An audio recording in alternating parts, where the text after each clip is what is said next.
दी छोड़ सतगुरु रामपाल जी परमेश्वर जी की जय हो। सत्साई भाई और बहनों, दया परमपिता परमेश्वर सारी सृष्टि के रचनहार कुल मालिक सतगुरु रामपाल जी भगवान की, जिनके विशेष आशीर्वाद से, जिनकी विशेष कृपा दृष्टि से, रहम दृष्टि से आप और हम सभी साध संगति से जुड़े हुए सत्सेवक भाई बहन उनके तत्व ज्ञान को आधार बनाकर निरंतर भक्ति मार्ग पर दृढ़ता के साथ आगे बढ़ पा रहे हैं। भाई और बहनों, ये भक्ति और भगवान नामक जो पुस्तक है, ये पुस्तक उन दृढ़ आत्माओं के तमाम थोड़े बहुत यदि कोई संशय उनके अंदर शेष होंगे, सबको बाहर निकाल फेंकेगी। ये पुस्तक भगत आत्मा को इतना दृढ़ बना देगी कि 21 ब्रह्मांड का स्वामी ज्योति निरंजन भी यदि सतगुरु रामपाल जी परमेश्वर जी के चरणों से दूर करने के लिए लाख प्रयास करे तो भी भगत को उनके चरण कमल से दूर नहीं कर पाएगा। भाई और बहनों, आप और हमारा साध संगति से जुड़े हुए तमाम भाई बहनों का बहुत बड़ा परम सौभाग्य है जो कलयुग की पिछली पीढ़ी में परमेश्वर सतगुरु रामपाल जी ने हमें मनुष्य जन्म दिया, हमें अपनी शरण में लिया और अपने लाखों करोड़ों भक्तों में परमेश्वर ने हमें साध संगति से जोड़ दिया। परमेश्वर ने हमें सतलोक के ट्रेनिंग सेंटर में जोड़ दिया, क्योंकि ये परम सत्य है। आज भले ही अपनी नादानी या ना समझी के चलते कुछ आत्माओं को ये लगता हो कि साध संगति कुछ नहीं है, लेकिन ये उनकी सबसे बड़ी अज्ञानता है। साध संगति ही सतलोक के लिए एकमात्र ट्रेनिंग सेंटर है। यदि आप इस कलयुग की पिछली पीढ़ी में और इसी मनुष्य जन्म में सतलोक जा सकते हैं तो परमेश्वर रामपाल जी के आशीर्वाद से ये जो साध संगतियाँ चल रही हैं, इन साध संगतियों से जुड़कर एक नेक भगत बनकर, मर्यादित भगत बनकर, गुरु भगत बनकर ही आप जी सतलोक के योग्य बन सकते हैं। दूसरा कोई तरीका परमेश्वर जी ने नहीं रखा है।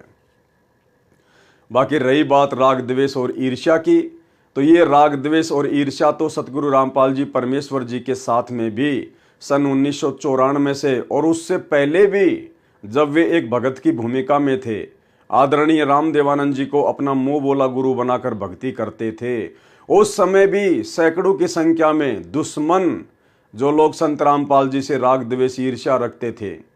और 1994 से जब से वे नाम दीक्षा देने लगे, उसके बाद उनकी शरण में आकर न जाने कितने लोग गुरुद्रोही हो चुके हैं और उनसे राग द्वेष ईर्ष्या करके उनका कुप्रचार करना, उनके चरणों से भगत आत्माओं को नीचे गिराना, और वर्तमान में भी 2014 बरवाला कांड के बाद उन्हीं के वो भगत जो सारनाम प्राप्त थे, सतनाम प्राप्त थे, लेकिन 2014 बरवाला कांड की घटना को ना समझ पाने के चलते संत रामपाल जी से दूर हो गए, दूसरे पंथों में चले गए या भक्ति छोड़कर घर पर बैठ गए और आज उनके घोर विरोधी हैं। तो भाई और बहनों, ये सिलसिला तो इस काल लोक में सदा से चलता आया है। जब जब परमपिता परमेश्वर जी ने अपना सत्य मार्ग कहीं से भी शुरू किया है, काल ने आत्माओं में कुप्रेरणा करके उनका घोर विरोध करवाया ही करवाया है।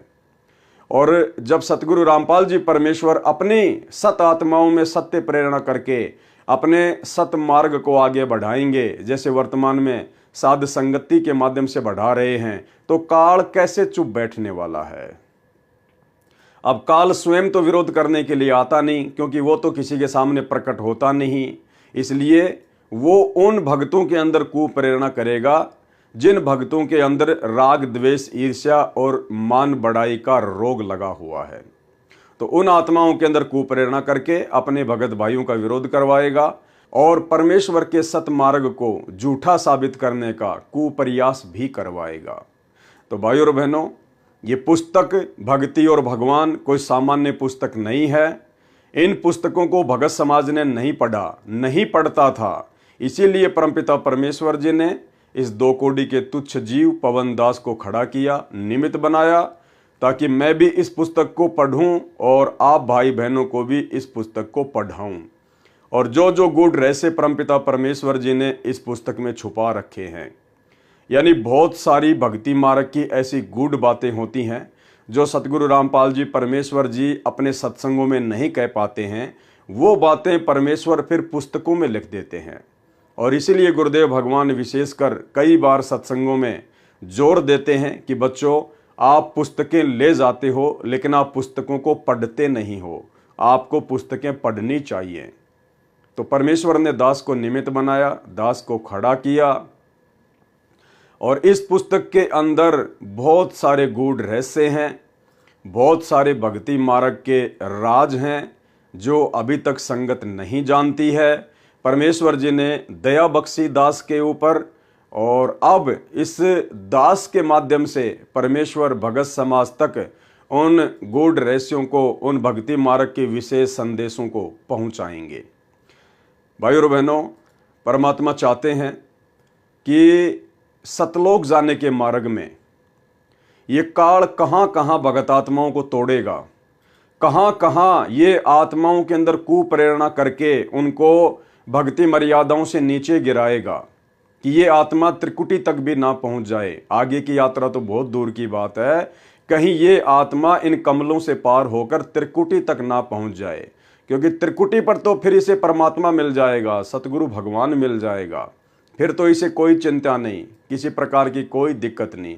लेकिन ये आत्मा त्रिकुटी तक ना पहुंच जाए, त्रिकुटी तक पहुंचने के योग्य ना बन जाए, उसके लिए ये काल हर प्रकार से जो कुप्रयास कर सकता है, साम दाम दंड भेद से कोई भी घटिया नीति अपना सकता है, वो अपनाएगा।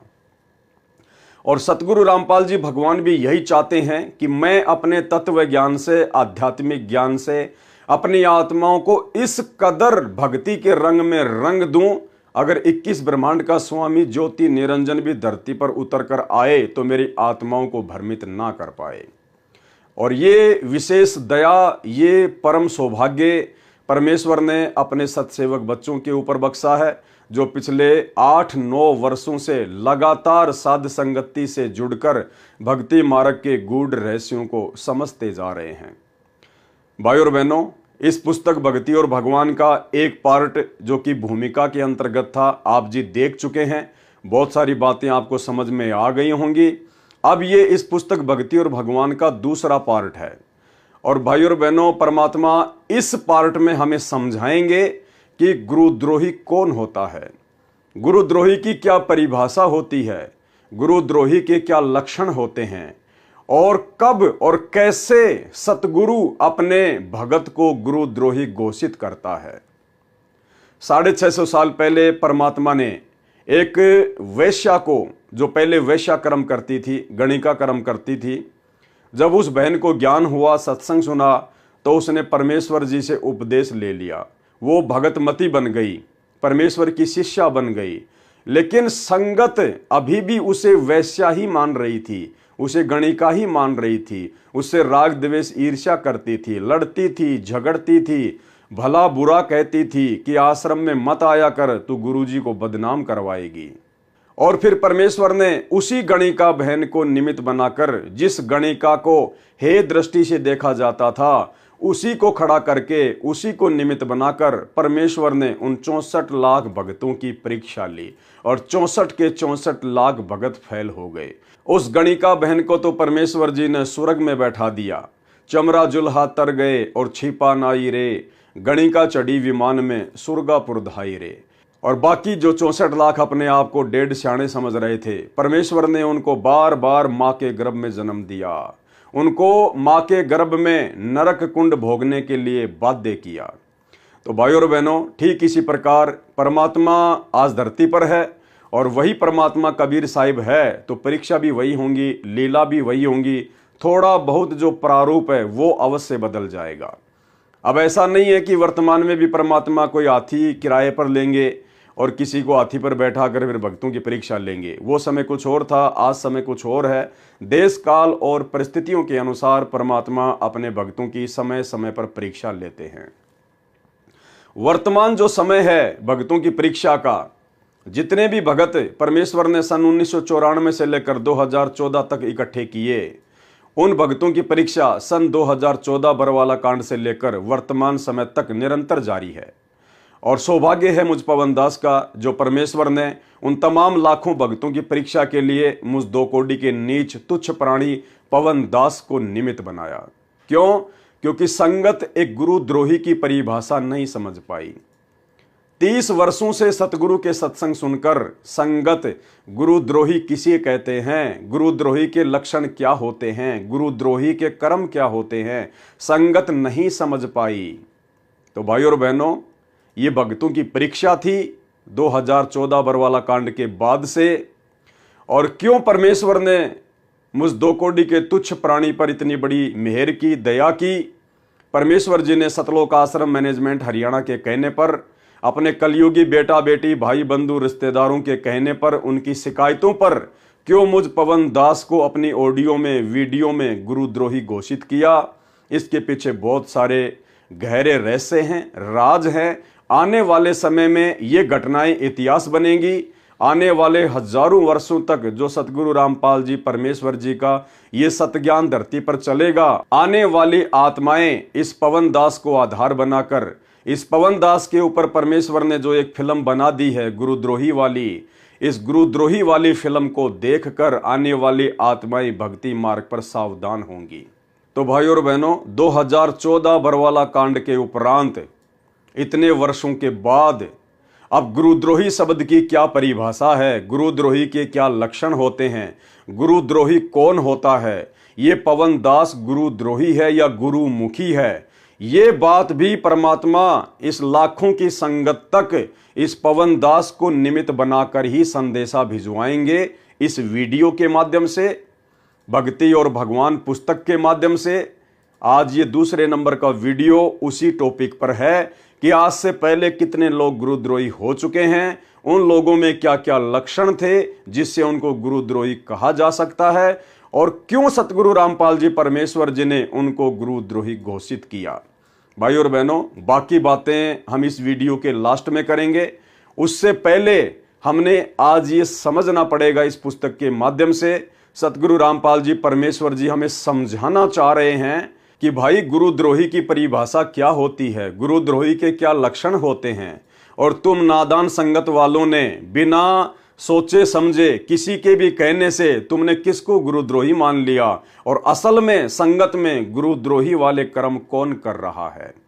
बहुत सारी बातें हैं, परमेश्वर की बहुत बड़ी मेहर साध संगति से जुड़े हुए भाई बहनों के ऊपर।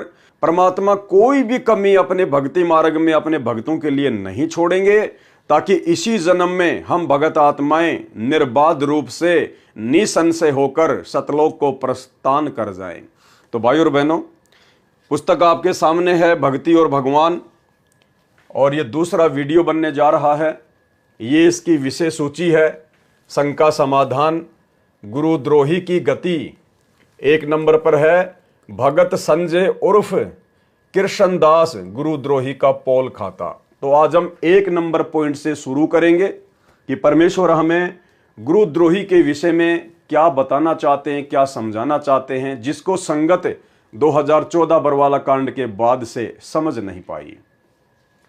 पुस्तक भक्ति और भगवान, शंका समाधान, भगत संजय उर्फ कृष्णदास गुरुद्रोही का पोल खाता।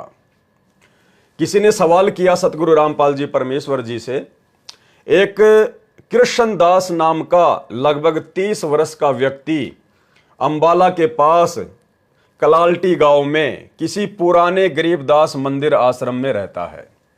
भगवा वस्त्र धारण किए है, वह भी आप वाले नाम मंत्र दान करता है। आप तो कहते हो कि वर्तमान में इन मंत्रों का किसी को ज्ञान नहीं, नाम देने का किसी को अधिकार नहीं। क्या उस व्यक्ति से जो स्वयंभू गुरु बना है आत्म कल्याण संभव है? उत्तर परमेश्वर रामपाल जी ने क्या दिया? संगत माही कुसंगत उपजय, जैसे बण में बांस, और आप पे घिस घिस आग लगा ले, करे बनखंड का भी नाश। आदरणीय गरीबदास जी महाराज ने अपनी अमृतवाणी में कहा है कि पूर्ण संत की संगत में कुसंगत अर्थात गुरुद्रोही उत्पन्न होते हैं। वे सारी संगत को ऐसे नष्ट कर देते हैं जैसे वन में बांस उपजते हैं, फिर आपस में हवा के झोंकों से घिस घिस कर अग्नि लगाकर सारे वन को नष्ट कर देते हैं। ऐसा ही उदाहरण उस संजय उर्फ कृष्णदास पुत्र श्री बलवान मिस्त्री गांव करोथा वाले ने पेश किया। उस व्यक्ति का पहला नाम सुरेंद्र, दूसरा संजय तथा तीसरा आप बता रहे हैं कृष्णदास है। वह पहले मुझदास का शिष्य था। सतगुरु रामपाल जी परमेश्वर कह रहे हैं कि पहले वह व्यक्ति मुझदास का शिष्य था। वह इसी गांव करोथा का वासी है। कुछ वर्ष तक मर्यादा में रहकर सेवा तथा सुमरण करता रहा। जो ज्ञान ये दास प्रचार करता है उसे भी याद हो गया तथा बोलने की शैली सुधार कर तड़क भड़क कर बोलने लगा तथा चटक मटक कर चलना उसका स्वभाव है। आंखें बंद करके अकड़ कर बैठकर दिखावटी बुगला भजन करके ढोंग अर्थात दंभ करके प्रभुता व प्रशंसा का पात्र बनना उसके विनाश का कारण बना। क्योंकि ऐसे हट करके एक स्थान पर बैठना पवित्र गीता जी तथा पवित्र अमृतवाणी परमेश्वर कबीर साहिब जी तथा गरीबदास जी महाराज के अनुसार शास्त्र विरुद्ध है। उस व्यक्ति ने मुझदास से तीनों मंत्र प्राप्त किए।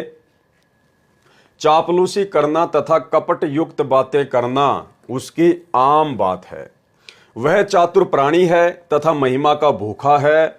मुझदास के साथ साथ रहते हुए भी मुझसे छुपाकर अपने आप को महाराज कहलवाता था।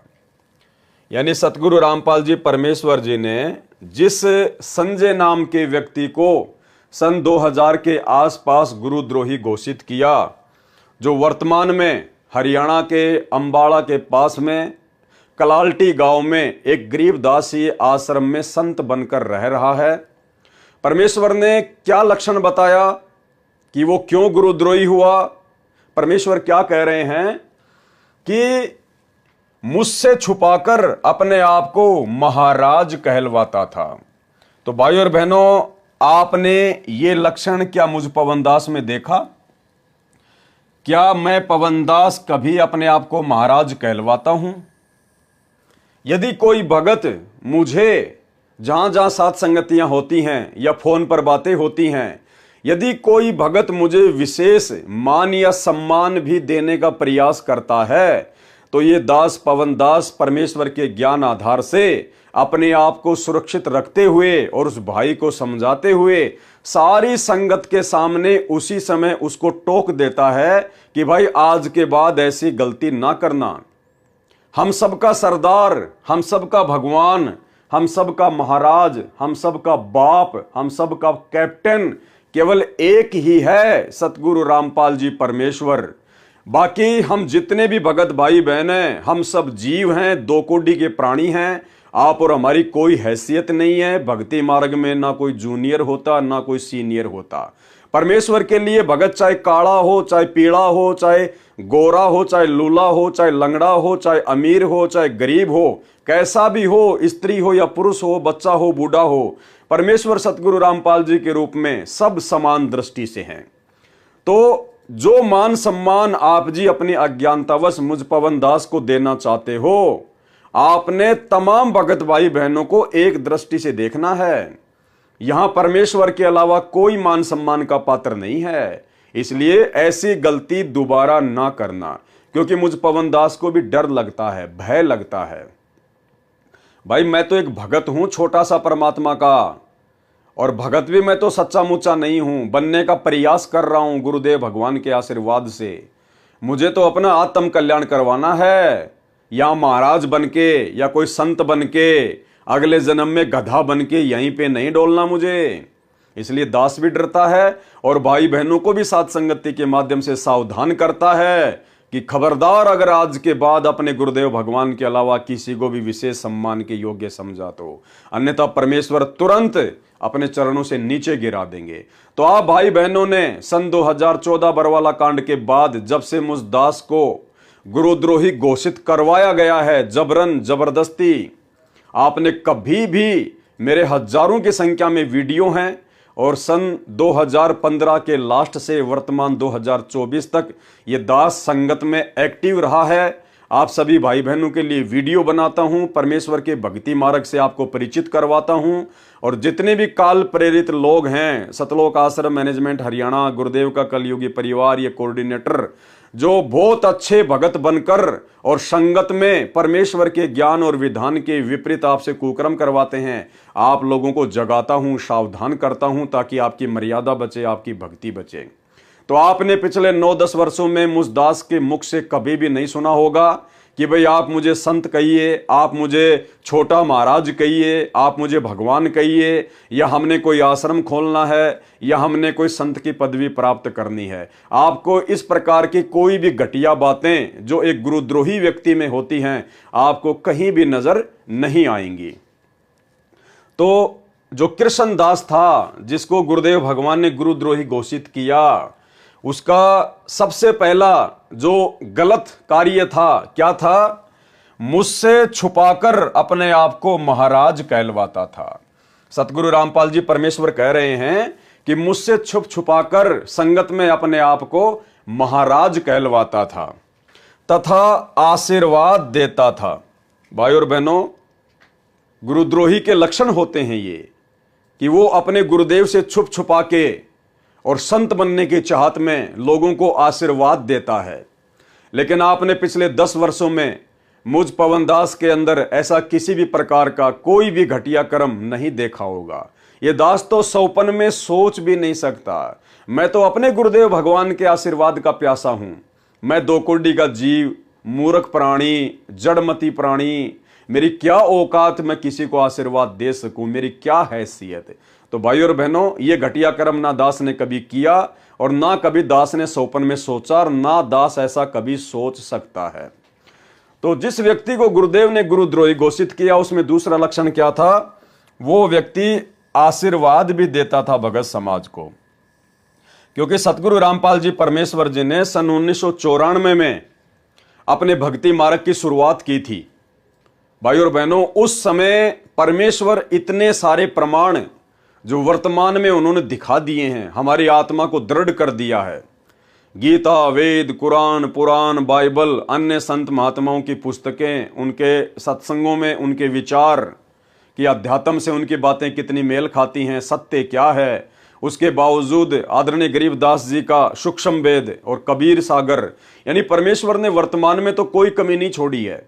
लेकिन जिस समय गुरुदेव भगवान ने अपने मार्ग की शुरुआत की थी, उस समय परमात्मा ने ये तमाम सबूत, ये प्रमाण, एविडेंस शास्त्रों से नहीं दिखाए थे, जिस कारण से संगत इतनी परिपक्व नहीं हो पाई थी, जिसका फायदा काल प्रेरणा से काल ने अपने एजेंट संगत में भेजे। जिस प्रकार ये कृष्णदास, इस प्रकार के लोगों को काल ने संगत में भेजा अन्य भगत भाई बहनों की आस्था को तोड़ने के लिए, उनकी मर्यादाओं को तुड़वाने के लिए। तो वो व्यक्ति अपने ही भगत भाई बहनों को अपने आप को संत समझकर, महाराज समझकर उनको आशीर्वाद दिया करता था। और ज्ञानहीनता में, नादानी में वो भगत आत्माएं भी जो थोड़ी बहुत थी, वो आत्माएं उससे आशीर्वाद भी लिया करती थी। तो भाई और बहनों, ये वीक पॉइंट हैं। ये जो पुस्तक है भक्ति और भगवान, जिसका विशेष जिक्र गुरुदेव भगवान ने किया है आप और हमारे पढ़ने के लिए, तो साथ साथ में परमात्मा चाहते हैं कि हम इन सभी पॉइंटों से भली भांति परिचित हो जाएं कि आपके गुरुजी के अलावा इस सृष्टि में दूसरा कोई महाराज कहलाने का अधिकारी नहीं है। इनकी शरण के अलावा जितने भी लोग हैं, जितने भी साधु संत महात्मा हैं, वो चाहे लाख अपने आप को महाराज कहें, हमें कोई फर्क नहीं पड़ता। लेकिन परमेश्वर सतगुरु रामपाल जी से उपदेश लेने के बाद यदि इनका कोई भगत अपने आप को महाराज कहलवाता है या भक्तों को आशीर्वाद देता है, तो समझ लेना वो पक्का काल का एजेंट है, काल का दूत है, पक्का गुरुद्रोही है। ऐसे आत्माओं से हमने विशेष तौर पर सावधान रहना है। तो 2 लक्षण आपने देख लिया। तीसरा लक्षण गुरुद्रोही का, तथा कहता था कि मैंने तुम्हारे घर पर भोग लगाया था, इसलिए तुम्हें लाभ हुआ। भोग लगाने का मतलब वो 3 दिन का पाठ करता था। आदरणीय गरीबदास जी महाराज जी के सदग्रंथ साहिब को ले जाकर, और जो नादान भगत थे उनके घरों पर जाकर 3 दिन तक वो महाराज बनकर, संत बनकर आदरणीय गरीबदास जी की वाणियों का पाठ किया करता था और कहता था कि मैंने तुम्हारे घर पर पाठ किया है, मैंने तुम्हारे घर पर आदि अंत का भोग लगाया है, इसलिए तुम्हें तमाम लाभ हो रहे हैं। तो ये तीसरी पहचान तो भाई और बहनों हम तो सोच भी नहीं सकते। हम सत्सेवक तो उल्टा सतलोक आश्रम मैनेजमेंट हरियाणा के द्वारा, गुरुदेव के कलयुगी परिवार के द्वारा, आज गुरुदेव भगवान की गैर हाजिरी में धर्म को धंधा बनाकर जगह जगह आश्रम खोलकर इन पत्थरों में पैसा बर्बाद करवाकर जिस प्रकार से ये पाठ शुरू किए हैं, हम तो इनका विरोध कर रहे हैं ज्ञान आधार से कि पाठ करने के अधिकारी तो केवल सतगुरु रामपाल जी परमेश्वर जी हैं, या उनकी आज्ञा से ही कोई भगत पाठ पर बैठ सकता है। तो हम तो उल्टा ज्ञान आधार से सतलोक आश्रम मैनेजमेंट हरियाणा के पाखंड का विरोध कर रहे हैं, भला हम कहां पाठ करने वाले हैं। तो ये तीसरा कुलक्षण गुरुद्रोही का, वो जगह जगह जाकर भक्तों के घरों पर भोग लगाया करता था तथा कहता था कि मैंने तुम्हारे घर पर भोग लगाया था इसलिए तुम्हें लाभ हुआ है। जबकि संत रामपाल जी की लाखों करोड़ों की संगत में से कोई भी व्यक्ति यह कहने का साहस नहीं कर सकता कि पवन दास ने हमारे घर पर आकर आदरणीय गरीबदास जी महाराज जी का वो 24,000 वाणियों वाला सदग्रंथ साहिब लेकर और हमारे घर पर बैठकर 3 दिन तक पाठ किया और भोग लगाया। क्योंकि भाई और बहनों हम भगत हैं और भगत की क्या मर्यादा होती है, भगत का क्या अधिकार क्षेत्र है, ये परमेश्वर सतगुरु रामपाल जी ने अपने सत्संगों में भली भांति बता दिया है, समझा दिया है और परमेश्वर का विशेष आशीर्वाद है साथ संगति पर। इसलिए ऐसी घटिया हरकत या ऐसी गलती कम से कम साथ संगति से जुड़े हुए भाई बहन तो नहीं करने वाले हैं। तो 3 लक्षण आपने देख लिए भाई और बहनों। यदि संगत में कोई भगत इस प्रकार की घटिया हरकत करता है, आपके घर पर आकर पाठ करने की सलाह देता है और आदरणीय गरीबदास जी महाराज जी के सदग्रंथ को पढ़ता है और भोग लगाने की बात कहता है, तो समझ लेना वो पक्का काल का दूत है, पक्का गुरुद्रोही है और आपको परमात्मा से दूर करने का काल प्रेरणा से षड्यंत्र रच रहा है। एक सेवक ने मुझे बताया, यानी सतगुरु रामपाल जी परमेश्वर जी कह रहे हैं कि एक सेवक ने मुझे बताया कि ये संजय कहता है कि मैं जिसके भोग लगाता हूं उसी को लाभ होता है। इस दास ने उस सेवक की बात पर विश्वास नहीं हुआ, सोचा इनकी आपस में अनबन हो गई होगी, इसलिए ऐसे अच्छे भगत की निंदा कर रहा है। ऐसी ऐसी कई सेवकों की शिकायतें सुनी तो भी विशेष ध्यान नहीं दिया। क्या कह रहे हैं सतगुरु रामपाल जी परमेश्वर कि फिर एक भगत ने आकर मुझे कहा कि जी ये संजय ऐसे ऐसे घटिया काम कर रहा है। तो गुरुदेव ने कहा कि मैंने कोई विशेष ध्यान नहीं दिया। उसके बाद और भी बहुत सारे भक्तों ने कहा कि जी वो ऐसे ऐसे उल्टे काम कर रहा है।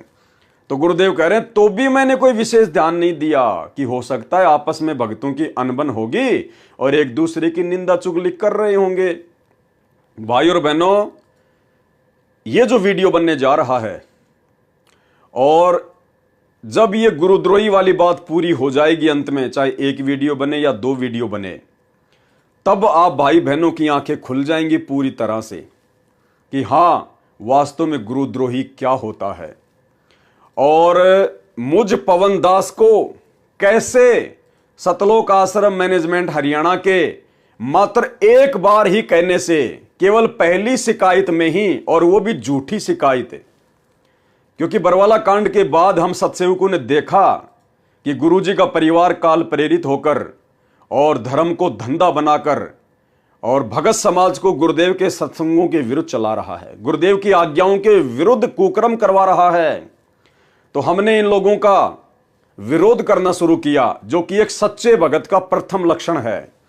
क्योंकि जिस पाखंड और अज्ञान को समाप्त करने के लिए उसका बाप संघर्ष करते हुए जेल में बैठा है, वो भगत भला कैसे बाहर उसके बाप के मार्ग में, उसके परमेश्वर के मार्ग में, उसके गुरुदेव के भक्ति मार्ग में यदि कोई पाखंड फैलाएगा, अज्ञान का समावेश करना चाहेगा काल प्रेरणा से, तो वो भगत चुप नहीं बैठ सकता। तो हम सत्सेवक चुप नहीं बैठे और हमने उनका विरोध करना शुरू किया प्यार प्रेम से, ज्ञान आधार से। तो इन लोगों को लगा, गुरुदेव के परिवार को लगा कि ये लोग हमारे धार्मिक धंधे में बीच में बाधा पैदा करेंगे। तो काल ने गुरुदेव के कलयुगी परिवार में कुप्रेरणा करके और मुझ पवन दास के प्रति राग द्वेष ईर्ष्या मन में रखते हुए और सतगुरु रामपाल जी परमेश्वर जी को एक आम व्यक्ति मानते हुए, मानुष समझते हुए हिसार जेल में झूठी शिकायतें करनी शुरू कर दी। और पहली ही शिकायत में गुरुदेव भगवान ने अपने मिशन के अकॉर्डिंग, अपनी लीला के तहत, भाई और बहनों, यहां मैं जो ये मिशन शब्द यूज कर रहा हूं कि मुझ पवन दास को गुरुद्रोही घोषित करना मेरे पूज्य गुरुदेव भगवान के द्वारा, ये उनके मिशन का एक मुख्य हिस्सा है, ये उनकी लीला का एक अहम हिस्सा है। ये बातें आपको या तो ये वीडियो समाप्त होने के बाद में समझ में आएंगी या आपको उस समय समझ में आएंगी जब आप स्वयं सतगुरु रामपाल जी परमेश्वर जी के मुख कमल से उनके आने के बाद में इस प्रकार की बातें सुनेंगे। लेकिन उस समय बहुत देर हो चुकी होगी, आपका सारा भक्ति धन काल प्रेरणा से उनका परिवार बर्बाद करवा चुका होगा। तो मुझ पवन दास को तो मात्र एक बार की झूठी शिकायत पर ही सतगुरु रामपाल जी परमेश्वर जी ने अपनी लीला के तहत, अपने मिशन के तहत तुरंत गुरुद्रोही घोषित कर दिया, पीला पर्चा निकाल दिया, लेटर लिख दिया। अब यहां आप देखना भाई और बहनों, वही सतगुरु रामपाल जी भगवान जिन्होंने मुझे गुरुद्रोही घोषित किया, और ये वही सतगुरु रामपाल जी परमेश्वर जी हैं जिन्होंने उस संजय नाम के व्यक्ति को, उस कृष्ण नाम के व्यक्ति को गुरुद्रोही घोषित किया। तो गुरुदेव के पास में बहुत सारी शिकायतें गई, एक नहीं, दो नहीं, तीन नहीं, बहुत सारे भक्तों ने जाकर शिकायत की। तो भी गुरुदेव भगवान क्या कह रहे हैं कि मैंने कोई विशेष ध्यान नहीं दिया, और मैंने सोचा कि इतने अच्छे भगत को ये लोग ऐसा कह रहे हैं, जरूर आपस में इनकी कोई अनबन होगी। यानी आप जी सुनते जाना, इस वीडियो को देखते जाना, पवन दास को मात्र पहली शिकायत पर गुरुद्रोही घोषित करना, और इस कृष्ण नाम के व्यक्ति को जो वास्तव में सारे कुक्रम गुरुद्रोही वाले कर रहा था, और इस संजय उर्फ कृष्ण दास नाम के व्यक्ति को गुरुद्रोही घोषित करने में सतगुरु रामपाल जी परमेश्वर जी के द्वारा साल भर का समय लिया गया। और सैकड़ों की संख्या में भक्तों की शिकायतें सुनने के बाद तो ये आपको समझ में आएगा कि गुरुद्रोही क्या होता है, और पवन दास को पूज्य गुरुदेव भगवान ने अपनी लीला के तहत क्यों गुरुद्रोही घोषित किया, और इस संजय दास को, इस कृष्ण दास को क्यों सैकड़ों शिकायतें जानने के बाद भी गुरुद्रोही घोषित नहीं किया। अंत में जब गुरुदेव ने अपनी आंखों से देख लिया तब जाकर उसको गुरुद्रोही घोषित किया, और उसके बाद भी उसको रोकने का प्रयास किया, उसको भगत बनाने का प्रयास किया। आप देखते जाइएगा भाई और बहनों। एक सेवक ने मुझे बताया कि यह संजय कहता है कि मैं जिसके भोग लगाता हूं उसी को लाभ होता है। इस दास ने, अर्थात परमेश्वर गुरुदेव कह रहे हैं कि इस दास ने उस सेवक की बात पर विश्वास नहीं हुआ, सोचा इनके आपस में अनबन हो गई होगी, इसलिए ऐसे अच्छे भगत की निंदा कर रहा है। ऐसी ऐसी कई सेवकों की शिकायतें सुनी तो भी विशेष ध्यान नहीं दिया, क्योंकि उस व्यक्ति में चतुरता तथा चापलूसी आवश्यकता से अधिक थी। भाई और बहनों, हमारे गुरुदेव भगवान तो परमात्मा है, कबीर साहिब हैं, परमेश्वर हैं, ये तो अंतर्यामी हैं। जिस समय भगत ने पहली बार शिकायत की तो क्या गुरुदेव ने अपने दिव्य दृष्टि से देखा नहीं होगा? क्या परमेश्वर को पता नहीं? उनके तो आंखों के सामने सारी घटनाएं रहती हैं कि वास्तव में वो व्यक्ति गुरुद्रोही वाले काम कर रहा है या नहीं कर रहा है। परमेश्वर को सब पता था, लेकिन परमेश्वर दयालु हैं, परम दयालु हैं। परमेश्वर चाहते हैं कि आत्मा भक्ति मार्ग पर लगी रहे, उसको समझा बुझाकर भक्ति पर लगा के रखूं, उसके कर्म फूटने से बचें। इसके बावजूद भी परमेश्वर ने उन बातों को टाल दिया कि भाई हो सकता है आपस में इनकी खींचातानी हो गई होगी। मुझ दास को फिर भी शक नहीं हुआ। गुरुदेव कह रहे हैं उसकी इतनी शिकायतें आने के बाद भी मेरे को शक नहीं हुआ कि सचमुच यह इतना गिर चुका है। एक दिन यह दास गांव कसरेटी में पाठ करने गया हुआ था। हरियाणा में कोई गांव है कसरेटी, वहां गुरुदेव भगवान कह रहे हैं कि मैं पाठ करने गया हुआ था। वहां पर एक बहन आई, उसका एक 5 वर्षीय लड़का था। उसने आते ही पूछा, उस बहन ने आते ही पूछा, जहां गुरुदेव बैठे हुए थे, उसने आते ही पूछा कि संजय महाराज कहां है। मेरे पास बैठे सेवक ने पूछा क्या काम है? महाराज जी तो यहां बैठे हैं। उस बहन ने कहा ये नहीं है। उस बहन ने कहा कि ये नहीं है। जो संत रामपाल जी बैठे हुए थे, उस बहन ने कहा कि ये वाला महाराज नहीं, वह तो कम आयु का है, वो तो जवान है, वो तो थोड़ी उम्र का है। उस बहन ने बताया मैं मालचा की लड़की हूं। मालचा कोई गांव है, मैं वहां की लड़की हूं। और वह महाराज वहां मिला था, वो संजय महाराज, संजय उर्फ कृष्णदास, वह महाराज मुझे वहां मिला था। मेरे लड़के को बोलने में अटक लगती है, यानी वो हकला के बोलता था उसका लड़का। संजय महाराज से 2 बार तो हाथ रखवा लिया है। वह कह रहा था कि ठीक ना होवे तो फिर से ले आना।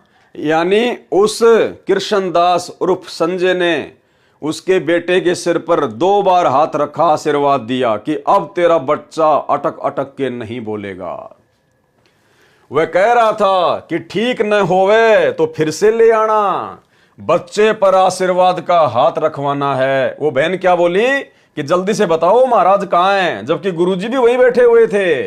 बोले जल्दी से बताओ, मुझे बच्चे के सिर पर हाथ रखवाना है, बच्चे पर आशीर्वाद का हाथ रखवाना है। मैं मालचा गई थी, वहां से पता चला कि कसरेटी में पाठ है, वहां मिलेगा। उसके पश्चात अब सतगुरु रामपाल जी परमेश्वर क्या कह रहे हैं, उसके पश्चात मुझ दास को विश्वास हुआ कि सेवक ठीक ही कहा करते थे। यानी गुरुदेव ने अपनी आंखों से जब सुन लिया उस बहन से, उसके बाद गुरुदेव कह रहे हैं कि मुझे तब जाकर यकीन हुआ कि भाई बाकी भगत बिल्कुल ठीक कह रहे थे। तो भाई मुझ पवन दास का सबसे पहली बात तो कोई ये नहीं बता सकता संगत में कि मैंने परमेश्वर के ज्ञान या विधान के अनुसार उनके सत्संगों के विरुद्ध घटिया कर्म क्या किया है। और दूसरा, ना ही मुझे सतगुरु रामपाल जी परमेश्वर जी ने आमने सामने होकर देखा है, ना ऐसा कोई प्रमाण किसी ने पेश किया है कि पवनदास गुरुद्रोही है, या पवनदास ने किसी के बच्चे को आशीर्वाद दे दिया, किसी के घर में जाके पाठ कर दिया, या पवनदास अपने आप को महाराज कहलवाता है, या पवनदास ने कोई भगवा वस्त्र धारण कर लिए हैं, पवनदास किसी को नाम देने लग गया है, या पवनदास ने कोई आश्रम खोल लिया है। कोई प्रमाण नहीं, कोई सबूत नहीं। लेकिन पहली शिकायत पर मुझदास को मेरे पूज्य गुरुदेव भगवान के द्वारा अपनी लीला के तहत गुरुद्रोही घोषित कर दिया गया। और यहां उसकी ढेरों शिकायत, लेकिन गुरुदेव कह रहे हैं कि मैंने अपनी आंखों से देखा। लेकिन भाई और बहनों, इतना ही पर्याप्त नहीं है। अभी भी गुरुजी ने उसको गुरुद्रोही घोषित नहीं किया। अभी आप सुनते जाना आगे आगे। उसके पश्चात मुझदास को विश्वास हुआ कि सेवक ठीक ही कहा करते थे। फिर भी सोचा कि मेरे सामने कोई दृष्टांत हो तब बात बने। गुरुदेव ने उस बहन के मुख से सुनने के बाद भी यकीन नहीं किया। और क्या कह रहे हैं गुरुदेव कि जब बात बने, जब मेरे सामने वो कोई ऐसी हरकत करे। तो पवनदास ने तो हिसार जेल में बैठे हुए गुरुजी के सामने ऐसी कोई हरकत की नहीं अभी तक, और ना उनके पीछे से कोई हरकत की। लेकिन मुझको पहले प्रयास में गुरुद्रोही, पहली शिकायत में गुरुद्रोही। और यहां गुरुदेव क्या कह रहे हैं, उस बहन के कहने के बावजूद गुरुदेव ने क्या सोचा, उसके पश्चात मुझदास को विश्वास हुआ कि सेवक ठीक ही कहा करते थे। फिर भी सोचा, गुरुदेव कह रहे हैं कि मैंने फिर भी सोचा कि मेरे सामने कोई दृष्टांत हो, कोई प्रमाण हो, ऐसा कोई घटिया कर्म वो करे, तब बात बने, तब मुझे विश्वास हो कि वो संजय उर्फ कृष्ण वास्तव में गुरुद्रोही है। एक दिन यह दास गांव बामड़ोला में एक पाठ पर गया हुआ था। गुरुदेव हरियाणा के गांव बामड़ोला में पाठ पर गए हुए थे। वहां एक लड़की को दौरे पड़ते थे। मुझदास से उपदेश लेने के पश्चात उस लड़की के दौरे कबीर देव की शक्ति से ठीक हो गए। वह स्वयंभू महाराज संजय भी वहां अधिक जाता था। उस बामड़ोला गांव में उस बहन के घर पर वो संजय भी जाया करता था, क्योंकि जिस फैक्ट्री में यह नौकरी करता था उसी फैक्ट्री में इसका साथी भी नौकरी करता था। उस साथी की रिश्तेदारी गांव बामड़ोला में थी, जिस कारण से ये वहां अधिक जाया करता था संजय। उस लड़के ने मुझे नहीं देखा था और शीघ्रता से उस नकली को दंडवत प्रणाम किया। यानी जब गुरुजी बामडोला में पाठ पर गए हुए थे तो वहां पर ये संजय भी बैठा हुआ था गुरुजी के पास में, ये कृष्णदास उर्फ संजय। अब वो एक बहन आई और उस बहन ने तुरंत उस संजय को, छोटे महाराज को दंडवत प्रणाम किया और उसने भी आशीर्वाद दे दिया यूं यूं करके। अब गुरुजी ने अपनी आंखों से देख लिया, गुरुजी ने अपनी आंखों से देख लिया, लेकिन फिर भी गुरुद्रोही घोषित नहीं किया और मुझ पवनदास को केवल एक झूठी शिकायत पर गुरुद्रोही घोषित कर दिया। यह बहुत बड़ी लीला है परमात्मा की, आप देखते जाना आगे क्या कह रहे हैं परमात्मा। उस लड़के ने मुझे नहीं देखा, सतगुरु रामपाल जी भगवान कह रहे हैं कि उस बहन ने मुझे नहीं देखा कि भाई यहां पे गुरुजी भी बैठे हुए हैं, और जल्दी से उस नकली को, उस कृष्ण उप संजय को दंडवत प्रणाम किया। ये दास देखता ही रह गया। गुरुजी कहते हैं मैं तो आंखें फाड़ के देखता ही रह गया। जब नकली महाराज संजय ने उसको मेरे सामने ही आशीर्वाद का हाथ किया, गुरुजी के सामने ही उस संजय और कृष्णदास ने यूं हाथ करके उसको आशीर्वाद दिया कि ले ले आशीर्वाद। मेरे पूज्य गुरुदेव जी के सतलोक गमन के पश्चात इस कृष्णदास उर्फ संजय को पंजाब में कस्बा तलवंडी भाई जिला फिरोजपुर में बने आश्रम में देखभाल व सेवा के लिए छोड़ रखा था।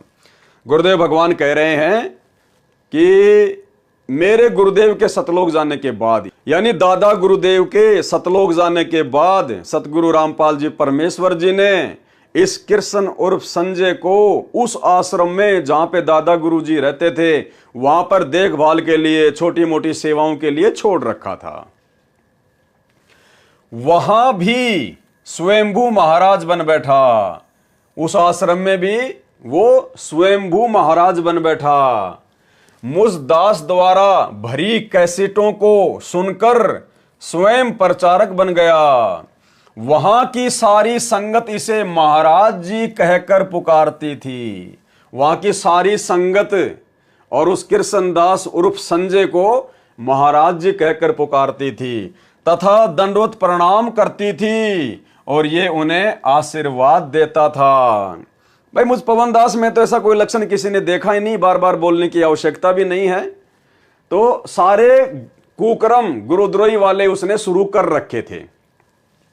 ये दास रामपाल दास वहां पर केवल 1 या 2 रोज जा पाता था, क्योंकि हरियाणा में पाठों की भरमार चल रही थी।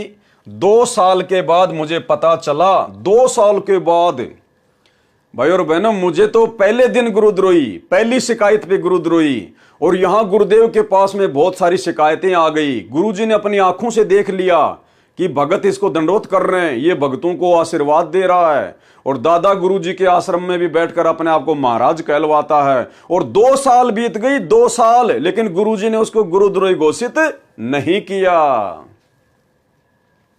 वहां की सारी संगत इसे महाराज जी कहकर पुकारती थी तथा दंडवत प्रणाम करती थी और ये उन्हें आशीर्वाद देता था। ये दास रामपाल दास वहां पर केवल 1 या 2 दिन जा पाता था, क्योंकि हरियाणा में पाठों की भरमार चल रही थी। 2 वर्ष के बाद मुझे पता चला, 2 साल के बाद मुझे पता चला कि यह नादान अपने आप को महाराज कहलवाता है तथा आशीर्वाद भी देता है। तब सारी संगत को समझाया, तब इसे भगत जी कहने लगे। यानी गुरुजी ने संगत को समझाया कि भाई ये महाराज नहीं है, ये तो अपने आप को झूठ में महाराज कहलवाता है। तब जाकर संगत उसको भगत कहने लगी, भगत जी कहने लगी महाराज से। कुछ दिनों बाद जो इसे महाराज कहते थे, इस नकली महाराज की वास्तविकता का ज्ञान हुआ कि यह तो चुगलखोर है तथा इसमें कपट का अंत नहीं है, और पूजा के रुपयों में भी हेरा फेरी करता है। अपने छोटे भाई की तलवंडी में फर्नीचर की दुकान भी खुलवा दी है। तब वहां की संगत ने एक अन्य पुजारी लाकर छोड़ा। यह दास सत्संग करने गया, कहां पर? दादा गुरुदेव के आश्रम में। यह दास सत्संग करने गया तो देखा संगत 2 फाड़ हो चुकी है। यानी भाइयों और बहनों, जो ड्रामे काल प्रेरणा से वर्तमान में चल रहे हैं ये कोई नई बात नहीं है, क्योंकि परमात्मा पहले कह चुके हैं कि पूर्ण परमेश्वर की संगत में गुरुद्रोही पैदा होते हैं। संगत माही कुसंगत उपजय जैसे बन में बास। काल प्रेरणा से उनके मार्ग को अवरुद्ध करवाने के लिए तो सन 2000 के आसपास, 2000 से पहले भी गुरुदेव भगवान की संगत में दो फाड़ हो चुकी थी। जिस प्रकार वर्तमान में तो ज्ञान आधार से दो फाड़ हैं, और उस समय ये संजय उर्फ कृष्णदास जैसे गुरुद्रोहियों की वजह से संगत दो फाड़ हो चुकी थी। ये दास सत्संग करने गया तो देखा संगत दो फाड़ हो चुकी है, आपस में लड़ने को तैयार हैं। जैसे वीर सिंह बघेल और बिजली खान पठान आपस में लड़ने को तैयार थे, ऐसे संगत आदि संगत तो हो गई संत रामपाल जी की तरफ, और आदि संगत हो गई उस गुरुद्रोही व्यक्ति की तरफ, संजय उर्फ कृष्णदास की तरफ, और मरने मारने को तैयार हो गई कि वो कह रहे हैं कि नहीं ये कृष्णदास असली महाराज है, और बाकी कहने लगे नहीं संत रामपाल जी असली महाराज हैं, और मरने मारने को तैयार हो गए। जबकि भाई और बहनों आज ऐसी स्थिति नहीं है।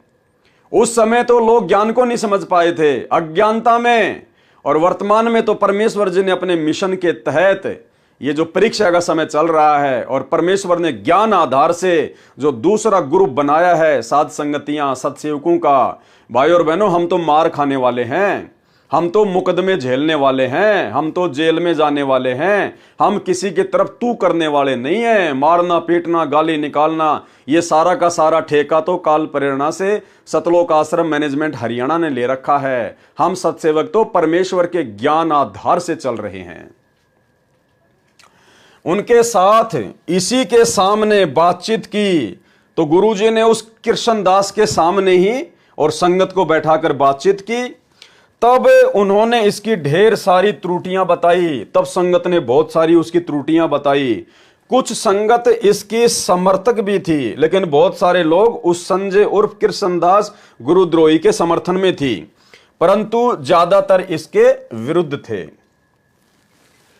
उसी समय एक संगत के व्यक्ति ने बताया कि यह तो ऐसा चालाक है कि एक बार यहां तलवंडी भाई में, यानी जहां पर दादा गुरुजी का आश्रम था, तलवंडी भाई में म्युनिसिपल कमेटी के चुनाव हुए। दो कैंडिडेट चुनाव लड़ रहे थे, दोनों ही इस नकली महाराज संजय उर्फ कृष्णदास से विजय का आशीर्वाद लेकर गए। यानी ये घटिया कर्म जो आज वर्तमान में गुरुजी की गैर हाजिरी में सतलोक आश्रम मैनेजमेंट हरियाणा कर रहा है, गुरुजी का परिवार कर रहा है, कभी बीजेपी का समर्थन, कभी कांग्रेस का समर्थन, तो गुरुदेव ये साबित करना चाहते हैं कि काल ने पहले भी यही कुकर्म संगत में शुरू करवाए थे उस संजय उर्फ कृष्णदास के द्वारा, क्योंकि ये कर्म गुरुद्रोहियों के होते हैं।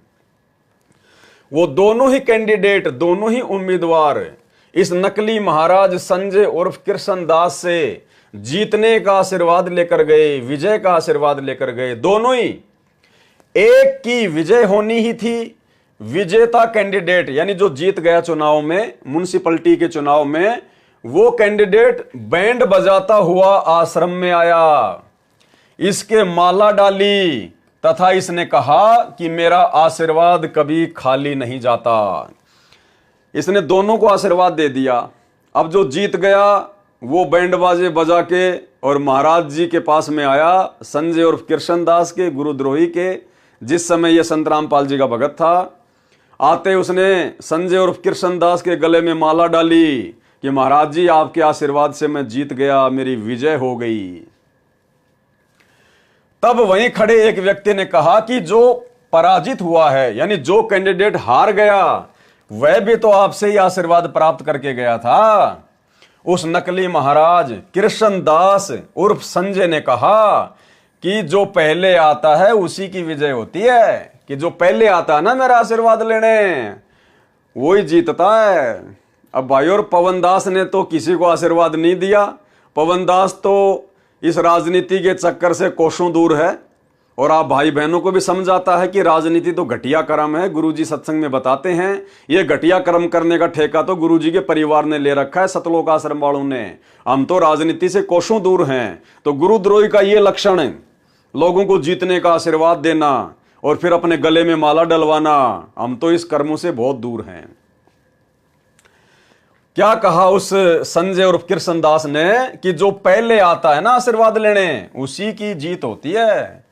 उस व्यक्ति ने कहा कि पहले भी वही आया था जो हार गया।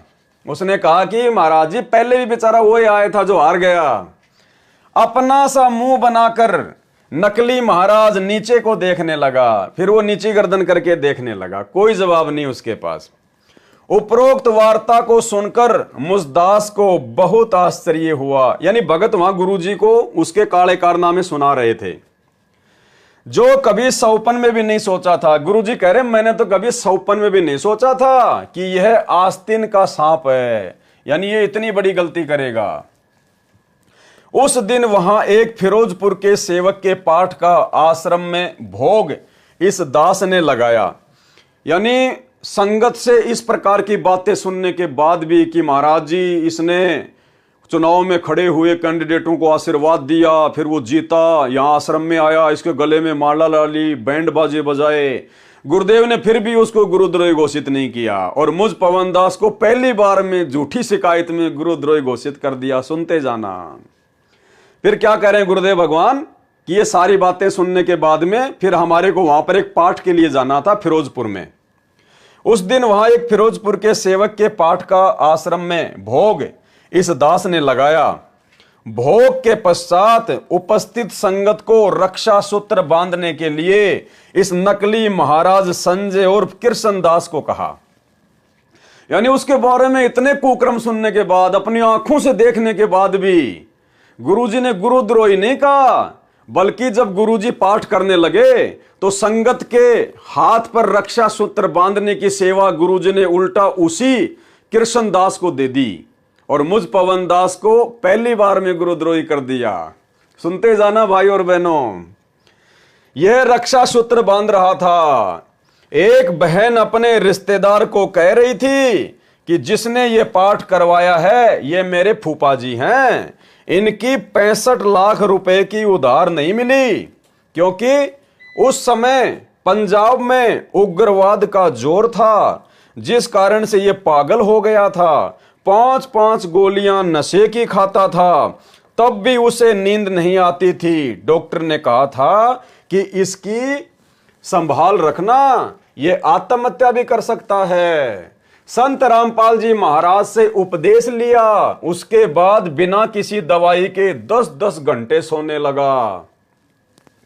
2 महीने में 45 लाख की उधार वापस आ गई। इनके लड़के की शादी को कई वर्ष हो चुके थे। संत रामपाल जी महाराज से नाम प्राप्ति के पश्चात 10वें महीने लड़के की प्राप्ति हुई। यानी वो बहन गुरुजी से उपदेश लेने के बाद में उस घर में क्या क्या लाभ हुए वो बता रही थी। क्या क्या गुण सुनाए संत रामपाल दास जी महाराज के। उन बहनों को ये संजय उर्फ कृष्णदास रक्षा सूत्र बांध रहा था। अब गुरुजी ने इसकी सेवा लगा रखी थी रक्षा सूत्र बांधने की। गुरुजी देखना चाहते थे कितना नीचे गिर सकता है, तो वो उन बहनों के रक्षा सूत्र बांधने लगा और उस बहन का फूफा ही वहां पे पाठ करवा रहा था। तो वो बहन कहने लगे कि पहले मेरा फूफा पागल हो गया था, इसकी 60 लाख रुपए की उधार डूब गई थी, और जब से गुरुजी से नाम लिया इसकी 45 लाख रुपए की उधार भी आ गई, और इसके लड़के को लड़का भी हो गया, यानी इसको पोता भी हो गया 9वें महीने। उन बहनों को ये संजय उर्फ कृष्णदास रक्षा सूत्र बांध रहा था और मेरी और पीठ थी, गुरुजी की तरफ वो पीठ करके बैठा हुआ था वहीं पास में, बिल्कुल जस्ट इन्हीं के बिल्कुल समीप ये दास खड़ा ये सब वार्ता सुन रहा था। उस समय ये संजय उर्फ कृष्णदास उस बहन से बोला कि तेरे फूफा जी के घर पर आदि अंत का भोग तो मैंने ही लगाया था, इसलिए लड़का हुआ है। यानी गुरुजी वहीं पास में बैठे, गुरुजी सुन रहे सारी बातें कि ये क्या बोलेगा। और जब वो बहन इस प्रकार से अपने गुरुजी की बड़ाई करने लगी संत रामपाल जी की, तो वो क्या बोला पता है? बोले तेरे फूफा जी का दिमाग सेंटर में और तेरे फूफा जी के पोता इसलिए हुआ है कि उनके घर पे आदि अंत का भोग तो मैं लगा के आया था, पाठ तो मैं ही करके आया था। उस बहन ने कहा कि भगत जी जिस समय आप भोग लगाने गए तब तक उन्होंने टेस्ट करवा लिया था तथा पता लग चुका था कि लड़का है, तभी तो उन्होंने भोग लगवाया था। वह भी गुरुजी से आज्ञा लेकर लगवाया था। ये सारा वृतांत अपने कानों सुनकर ये दास कुछ नहीं बोला। गुरुजी क्या कह रहे हैं कि अपने कानों से ये सारी बातें सुनकर, उस नीच व्यक्ति की सारी बातें सुनकर भी मैं कुछ नहीं बोला और मुझ पवन दास को एक झूठी शिकायत पर गुरुद्रोही घोषित कर दिया। ये बहुत बड़ी लीला है परमेश्वर की, आने वाले समय में आपको पता चलेगा। ये सारा वृतांत अपने कानों सुनकर ये दास कुछ नहीं बोला तथा इसकी कृतज्ञता पर घंटों सोचता रहा। कृतज्ञता मतलब इसकी नीचता पर, इसके घटियापन पर यह दास घंटों बैठकर सोचता रहा। उसी कस्बा तलवंडी भाई के एक व्यक्ति को पता नहीं था कि यह नकली महाराज स्वयंभू बना है। गुरुदेव की ओर से इसे कोई आदेश भोग लगाने या आशीर्वाद देने का नहीं है। उसने मेरे सामने कहा, उस भाई ने, जिसको मालूम नहीं था कि भाई इस संजय को गुरुजी ने आशीर्वाद दे रखा या नहीं दे रखा है, तो वो संजय भी वहीं था और गुरुजी भी वहीं था। तो वो जो नया नया भगत आया था बेचारा, उसने मेरे सामने कहा कि हमारे घर पर संजय महाराज ने भोग लगाया। पहले हमने इनके पैर धोए, चरणा अमृत लिया, बहुत अच्छा सत्संग किया। अब उसी समय जहां गुरुजी बैठे हुए थे और वो कृष्ण उर्फ संजय बैठा हुआ था, एक नया भगत आया बेचारा, उसको पता नहीं था कुछ भी। तो उसने कहा कि ओहो, संजय महाराज भी बैठे हैं। और वो फिर गुरुजी को कहने लगा कि गुरुजी, महाराज जी हमारे घर पर भोग लगाने आए थे और हमने इनका चरणामृत पिया, हमने इनको भोग लगाया। उसने मेरे सामने कहा कि हमारे घर पर संजय महाराज ने भोग लगाया, पहले हमने इनके पैर धोए, चरणा अमृत लिया, बहुत अच्छा सत्संग किया। ये बात वह नकली सुनकर वहां से उठकर चला गया। अब ये बात सुन के और वो संजय उर्फ कृष्णदास गुरुजी के पास से उठ के चला गया। यानी गुरुजी की आंखों के सामने सारे प्रमाण आते चले गए। बताओ, एक भगत अपने पैर धुलवा रहा है और उस भगत के पैरों का चरणामृत उसी के भगत भाई पी रहे हैं। भाई दास तो कभी सौपन में भी ऐसा घटिया कुकर्म करने की सोच भी नहीं सकता। यदि ऐसा कभी मेरे बुरे बुरे बुरे बुरे प्रारब्ध से ऐसा यदि कभी होना भी हो, तो मैं तो परमात्मा से विनती करता हूं, परमात्मा उस कुकर्म को करने से पहले ही मुझे मौत के घाट उतार देना। लेकिन ऐसा घटिया कर्म आपके इस तुच्छ दो कोड़ी के नीच भगत से ना हो जाए। इस दास ने सर्व संगत को समझाया कि इस तरह आप नाम रहित हो जाओगे, कि इस प्रकार एक भगत को यदि आप इतना महत्व दोगे, एक भगत के आप पैर धोओगे, उसका चरणामृत पियोगे, उससे पाठ करवाओगे, तो आपका नाम खंड हो जाएगा। ये तो एक आम सेवक है, ये तो एक सामान्य भगत है, परंतु उसका वहां हर समय आना रहता था। इसने अपना रंग चढ़ाए रखा। मैंने इस नकली को भी समझाया। क्या कह रहे हैं गुरुदेव? यानी गुरुजी ने उसको इतना सब कुछ देख के भी गुरुद्रोही घोषित नहीं किया, बल्कि गुरुजी ने उसको समझाया। क्या समझाया? मैंने इस नकली को भी समझाया। इसने दोबारा नाम भी लिया, इसने अपना नाम भी शुद्ध करा लिया और आगे से गलती न करने का आश्वासन दिया कि गुरुजी मैं आगे से कभी गलती नहीं करूंगा। दूसरी बार गया तो वह व्यक्ति जिसने इससे भोग लगवाया था तथा पैर धोए चरणामृत लिया था, उसकी 25 लाख रुपए की हानि हो गई। मेरे सामने बुरी तरह से रो रहा था। उसको इस दास ने बताया कि आप नाम रहित हो गए हो, कि आपका नाम खंड हो गया। आपने नकली महाराज संजय उर्फ कृष्णदास में आस्था बना ली है, इसलिए आपको हानि हुई है। परंतु वह नादान फिर भी उसी का पिट्ठू बना रहा, फिर भी वो भगत उसी का चेला बना रहा, उसी का पिट्ठू बना रहा। इस तरह के न जाने कितने छल युक्त चरित्र इस नकली महाराज संजय उर्फ कृष्णदास कपटी के देखे। क्या कह रहे हैं गुरुजी? न जाने ऐसे ऐसे कितने छल कपट युक्त इसके आचरण मैंने अपनी आंखों से भी देखे और भक्तों से भी सुने, लेकिन फिर भी गुरुजी ने गुरुद्रोही घोषित नहीं किया। और मुझ पवनदास का एक भी कोई ऐसा घटिया कर्म नहीं, और अपने परिवार की पहली शिकायत पर, झूठी शिकायत पर मेरे को पूर्णतया गुरुद्रोही घोषित कर दिया। यही परमेश्वर की लीला है। सुनते जाना आगे। यदि सारा विवरण करूं तो एक अलग से पुस्तक तैयार हो जाए। गुरुजी कहते हैं अगर उसके सारे कुकर्मों को विस्तार से बताऊं, लिखना शुरू करूं, तो पुस्तक बन जाएगी एक ज्ञान गंगा की तरह। कह रहे समझदार को संकेत ही बहुत होता है। उसके भाई ने जो फर्नीचर की दुकान खोली थी, उस गुरुद्रोही कृष्ण और संजय दास का भाई जिसने फर्नीचर की दुकान खोली थी, उस संजय के हरियाणा आते ही वह भी दुकान बंद करके हरियाणा आ गया। वहां पर उनकी दाल नहीं गली। मुझदास द्वारा उपदेश प्राप्त सेवक यानी भगत यदि किसी अन्य भगत या व्यक्ति में श्रद्धा कर लेता है, एज ए गुरु, वैसे नहीं, वैसे हम आपस में भगत भाई बहन है, हमारी श्रद्धा अगर आपस में नहीं होगी, प्यार प्रेम आपस में नहीं होगा, तो और किस में होगा? जगत में होगा। लेकिन श्रद्धा हमने गुरु की तरह नहीं करनी है। एक छोटा सा सत्संग आपको सुनाता हूं गुरुदेव भगवान का, जिसमें गुरुदेव कह रहे हैं कि यदि कोई पुराना भगत है, उसने नाम ले रखा है, और यदि वो आप भक्तों को अच्छी अच्छी बातें बताता है तो बहुत अच्छी बात है। उसकी बातें सुनो, उसके द्वारा सुनी बातों को अपने जीवन में लागू करो कि मेरे गुरुदेव भगवान ने इस भाई को कितना अच्छा ज्ञान दिया है, और ये ज्ञान इस भगत का नहीं, मेरे गुरु जी का है। और एज ए गुरु उसमें आस्था नहीं होनी चाहिए। उसके चरण छूना, उसका चरणामृत लेना, उसको महाराज कहना, ये घटिया कर्म नहीं होने चाहिए। गुरु तो केवल एक ही है, सतगुरु रामपाल जी भगवान। As a Bhagat, as a गुरु भाई, एज ए गुरु बहन, हमारी एक दूसरे में आस्था हो सकती है, लेकिन एज ए गुरु किसी में आस्था नहीं करनी है। सुनिए, एक एक पॉइंट पर बहुत गहराई सोचना है।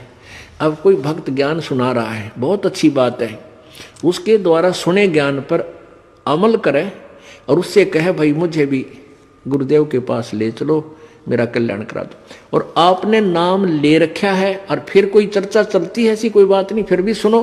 और कोई पुराना भक्त है, वो अच्छी अच्छी बातें बताएगा तो बहुत अच्छी बात है। गदगद हो जाओ कि मेरे गुरुजी ने कितना अच्छा ज्ञान दिया हुआ इस बच्चे को, भाई को, बहन को, और ये सब गुरु जी का ही दिया हुआ ज्ञान है, इसका नहीं है। तो उसमें आपको एज ए भाई यानी गुरु भाई, गुरु बहन, तो आपकी श्रद्धा हो सकती है, लेकिन अन्य दृष्टिकोण से, क्योंकि हम फिर उस पर इतना आसक्त हो जाते हैं, उसको फिर प्रणाम करने लग जाते हैं, बड़ा अच्छा भगत है। तो ऐसे ये बीमारी हमारे भगत समाज में पड़ी रही और इसका लाभ ये काल उठा गया।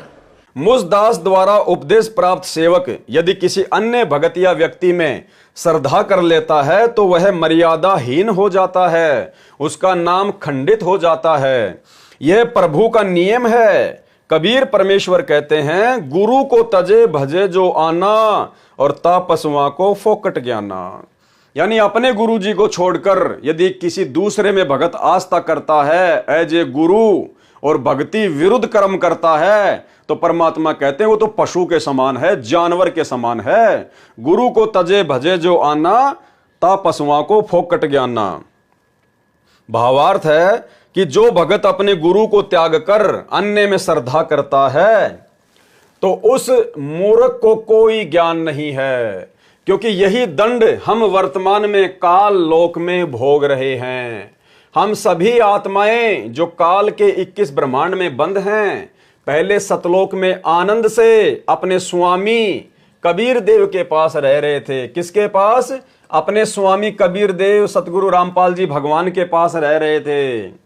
इस काल ज्योति निरंजन प्रभु ने, जो कि नकली प्रभु है, इसने 3 बार तप किया, जिस कारण हमने अपने पति अर्थात स्वामी से आस्था हटाकर ब्रह्म अर्थात काल प्रभु में श्रद्धा कर ली। जैसे पतिव्रता पत्नी अपने पति के साथ साथ अन्य व्यक्ति को भी चाहती है, तो पति के हृदय से उतर जाती है। और भाई बहनों, ये गलती वर्तमान में संत रामपाल जी की 90% संगत कर रही है। अपने पति सतगुरु रामपाल जी के साथ साथ और भी बहुत सारे इन्होंने पति बना रखे हैं। आदरणीय गरीबदास जी को भी अपना पति बना रखा है, उनकी फोटो भी दरबार में रखती है।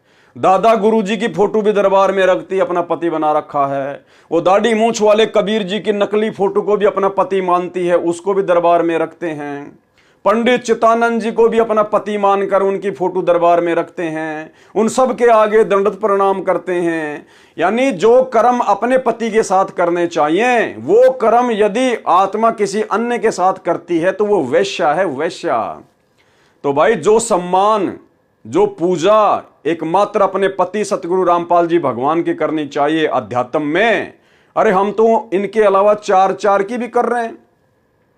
उन फोटोओं को दरबार में रखकर उन 4 फोटोओं के आगे भी दंडवत प्रणाम कर रहे हैं, उनके आगे भी जोत जला रहे हैं। तो भाई पतिव्रता आत्मा के ये लक्षण नहीं है, ये तो व्यभिचारिणी आत्मा के लक्षण हैं, वैश्या भक्ति के लक्षण हैं। परमेश्वर ने दया की साध संगतियों पर। केवल अपने गुरुदेव भगवान की फोटो के अलावा हम सत्सेवक अपने घरों में या दरबार में या गले के लॉकेट में अन्य किसी की फोटो नहीं रखते, क्योंकि जब तक हम पतिव्रता पद पर नहीं आएंगे हम कभी भी सतलोक जानने के योग्य नहीं बन सकते। जैसे पतिव्रता पत्नी अपने पति के साथ साथ अन्य व्यक्ति को भी चाहती है तो पति के हृदय से उतर जाती है। जिस प्रकार गुरु तो बना रखा सतगुरु रामपाल जी को, अपना पति तो बना रखा सतगुरु रामपाल जी को, और जैसे ही जून का महीना आता है तो वो नकली दाढ़ी मूंछ वाली कबीर जी की फोटो को रखकर इन आश्रमों में और उसका कबीर प्रकट दिवस मनाया जाता है, उसको भोग लगाया जाता है, तो गुरु के अलावा दूसरे में आस्था रखी जा रही है। तो वो पतिव्रता आत्मा के लक्षण नहीं है। जो पति के हृदय से उतर जाती है, इसी प्रकार हम सतलोक से निष्कासित हुए।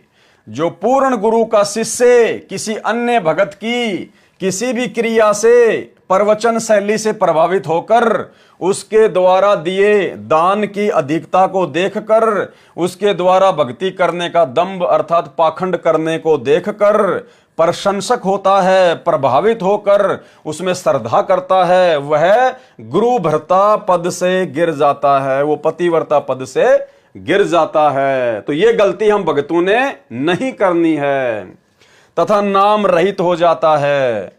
इस कारण से वह संजय उर्फ कृष्णदास संगत को खोखला करता था, प्रभु फुलवाड़ी में दीमक था।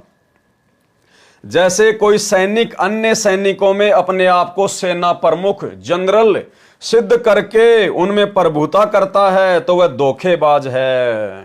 भाई और बहनों, परमेश्वर के इसी ज्ञान आधार को अपनाकर हम साध संगति से जुड़े हुए हजारों की संख्या में भाई बहन, हमने कभी भी साध संगतियों में ना किसी को कोऑर्डिनेटर बनाया, ना किसी को जिला प्रमुख बनाया, ना किसी को तहसील का कोऑर्डिनेटर बनाया।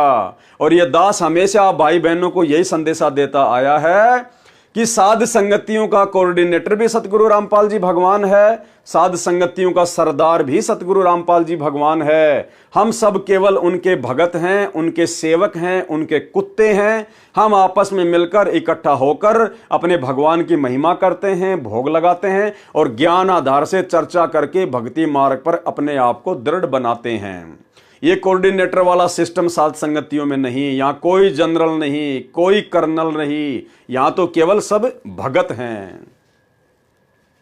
क्योंकि जनरल सेना प्रमुख वाला लाभ सैनिक दूसरे सैनिक को नहीं दे सकता। जब सरकार को पता चलता है तो उस नकली जर्नल को यह सोचकर नौकरी से निकाल दिया जाता है कि यह धोखेबाज आगे भी देशद्रोह कर सकता है। यही भूमिका संजय उर्फ कृष्णदास नकली महाराज कर रहा था। अब पवन दास ने तो ऐसी कोई भूमिका कभी नहीं की। वही आप मेरे हजारों की संख्या में वीडियो फेसबुक या यूट्यूब पर जाकर देख सकते हैं। साध संगति से जुड़े हुए किसी भी भाई बहन से पूछ सकते हैं। आगे चलिए।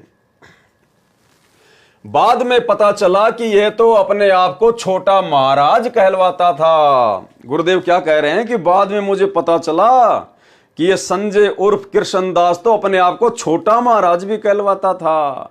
यह कहता था कि बड़े महाराज तो सतगुरु रामपाल जी हैं और छोटा महाराज मैं हूं।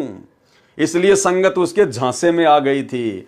अब भाई पवन दास ने तो कभी अपने आप को छोटा मोटा महाराज नहीं कहलवाया भाई, हम तो भगत हैं, भगत ही बन के रहना चाहते हैं, अपना आत्म कल्याण करवा के गंदे लोक से निकलना चाहते हैं। यहां छोटा बड़ा महाराज बन के हमने गधा नहीं बनना अगले जन्म में। उस समय संगत को यह ज्ञान नहीं था कि यह सचमुच ढोंगी है। जैसे आज वर्तमान में बेचारी संगत को यह ज्ञान नहीं हो पा रहा कि सतलोक आश्रम मैनेजमेंट हरियाणा ये कोऑर्डिनेटर और गुरुजी का परिवार महाढोंगी है, महाढोंगी, और काल प्रेरणा से संगत से सारे भक्ति विरुद्ध कुकर्म करवा रहे हैं। राजनीति करवाना, कभी कांग्रेस को वोट और समर्थन, कभी बीजेपी को वोट और समर्थन, 50-50 लाख रुपए का धनाना गांव वालों के लिए बैडमिंटन का स्टेडियम बना देना, बसें चला देना, एम्बुलेंस चला देना, आश्रमों में हॉस्पिटल का काम शुरू कर देना, रक्तदान दे दान के नाम पर लूट मचाना, धंधा करना, व्यापार करना, गुंडों की सीबीआई जांच का समर्थन कर देना। अरे संतों का और गुंडों का क्या मेल मेरे भाई। लेकिन राजस्थान के गैंगस्टर आनंदपाल सिंह की सीबीआई जांच के समर्थन में आ गए। हरियाणा के जाट आरक्षण में 2-4-5% आरक्षण के लिए उन जाटों का समर्थन कर दिया। अरे हमने तो सतलोक में चाहिए आरक्षण, इस गंदे लोक में क्या करेंगे 2-4-5% लेकर। परमात्मा कहते हैं तुम तो 2-4-5% के लिए मर रहे हो, और गुरुदेव कहते हैं कोटि जन्म तू राजा की न्या मिटी न मन की आशा, कि करोड़ों बार तू राजा रह चुका है, पूरी पृथ्वी तेरी थी नालायक, अब तू 2-4% आरक्षण के लिए अपनी भक्ति बर्बाद कर रहा है। अब उस नकली गुरु से अधिक ज्ञान तो यहां की संगत के 10 वर्ष के बच्चे को भी है। उसके बाद उस नादान को ना जाने कितनी बार समझाया। क्या कह रहे हैं गुरुदेव कि उसकी इन तमाम हरकतों को देखने के बावजूद मैंने ना जाने कितनी बार समझाया। भाई पवन दास को तो कभी भी एक बार भी नहीं समझाया, एक बार भी। और पहले ही प्रयास में पहली झूठी शिकायत पे दास को गुरुद्रोही घोषित कर दिया। तो देखते जाना आप आगे आगे। उस नादान को ना जाने कितनी बार समझाया कि यह मनुष्य जीवन बार बार नहीं मिलता, यह वास्तविक भक्ति विधि तथा तत्व ज्ञान बहुत ही असंभव है। यदि मनुष्य जन्म मिल भी जाएगा तो वास्तविक विधि नहीं मिलती। उस नकली महाराज ने क्षमा याचना की। उस कृष्ण उर्फ संजय दास ने फिर क्षमा याचना कर ली कि गुरुजी ठीक है, अब की बार मैं बिल्कुल भी कोई घटिया काम नहीं करूंगा। उस नकली महाराज ने क्षमा याचना करी, माफी मांगी, और फिर दोबारा से उपदेश ले लिया। एक बार पहले ले लिया था माफी मांग के, अब दूसरी बार ले लिया, लेकिन गुरुजी ने अभी तक उसको गुरुद्रोही घोषित नहीं किया। उस नकली महाराज ने क्षमा याचना की, दोबारा उपदेश लिया, फिर ऐसी ही गलती की, फिर तीसरी बार उसने गलती कर दी। ऐसे 6 बार इसने नाम खंड किया तथा दोबारा क्षमा याचना करके भविष्य में गलती न करने का आश्वासन दिया। ऐसा उसने कितनी बार किया? 6 बार। 6 बार गुरुजी से माफी मांगी, गुरुजी ने दोबारा से नाम उपदेश दे दिया। ऐसा उसने 6 बार किया। अरे पवन दास के साथ तो अभी एक बार भी नहीं हुआ, ऐसा एक बार भी नहीं हुआ, और सीधा गुरुद्रोही का तमगा। और आज वही गुरुद्रोही आप लोगों को गुरुद्रोही की परिभाषा समझा रहा है, जिनको 30 सालों से समझ में नहीं आई। फिर ऐसी ही गलती की, ऐसे 6 बार इसने नाम खंड किया तथा दोबारा क्षमा याचना करके भविष्य में गलती न करने का आश्वासन दिया। फिर गलती की, 7वीं बार फिर गलती की तथा आश्रम त्याग कर जाने लगा, और खुद ही आश्रम को छोड़ के जाने लगा, करोथा आश्रम से जाने लगा। इस दास ने बहुत समझाया। गुरुजी क्या कह रहे हैं कि मैंने फिर भी उसको गुरुद्रोही घोषित नहीं किया, मैंने फिर भी उसको समझाया कि भाई आश्रम छोड़ के मत जा, ज्ञान को आधार बना, भक्ति कर, ये मनुष्य जन्म बार बार नहीं मिलता। गुरुजी ने फिर भी उसको समझाया। इस दास ने बहुत समझाया, आप मत जाओ, गुरुजी रोक रहे कि मत जाओ, मार खाओगे, कहीं ठिकाना नहीं है। कबीर साहिब की वाणी भी सुनाई, गुरु सेवा में फल सर्वस आवे, और गुरु विमुख नर पार ना पावे। कि ऐसे सतगुरु को छोड़कर भाई अपनी नादानी के चलते काल प्रेरणा से मत जा, क्योंकि सच्चे गुरु के अलावा ना तो कहीं भक्ति बनेगी, ना तुझे उस भक्ति का कोई सत्य परिणाम मिलेगा। गुरु वचन निश्चय कर माने, यानी अपने गुरु की बात को मान ले, आश्रम छोड़ के मत जा, भक्ति कर और पूरे गुरु की सेवा ठाने। तुझे तो पूरा गुरु मिल गया, डटकर सेवा कर। गुरु चरणन में ध्यान लगावे, कि अपने गुरु जी के चरणों में ध्यान लगा, उनकी बातों को अपने चित्त पर रख और अंत कपट गुरु से ना लावे। और ये कपट ना कर अपने गुरु जी से, ये उल्टे काम ना कर संगत में, इस प्रकार से बैठ के भक्ति कर। गुरु से शिष्य करे चतुराई, सेवाहीन नरक में जाई। अगर तू अपने गुरु से इस प्रकार से छल कपट करेगा, चतुराई करेगा, धोखाधड़ी करेगा, तो कहते हैं सेवाहीन होकर फिर नरक में जाएगा।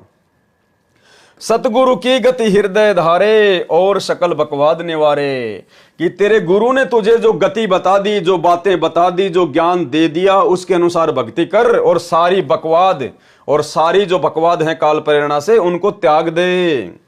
शिष्य होए सर्वस नहीं वारे, भगत होकर यदि अपना सब कुछ अपने गुरु जी पर नहीं वारेगा, समर्पित नहीं करेगा और हिये कपट मुख प्रीत उचारे, और मुंह से तो मीठा मीठा बोलेगा और अंदर अपने गुरु जी के प्रति कपट रखेगा, द्वेष रखेगा, तो कहते हैं नरक में जाएगा।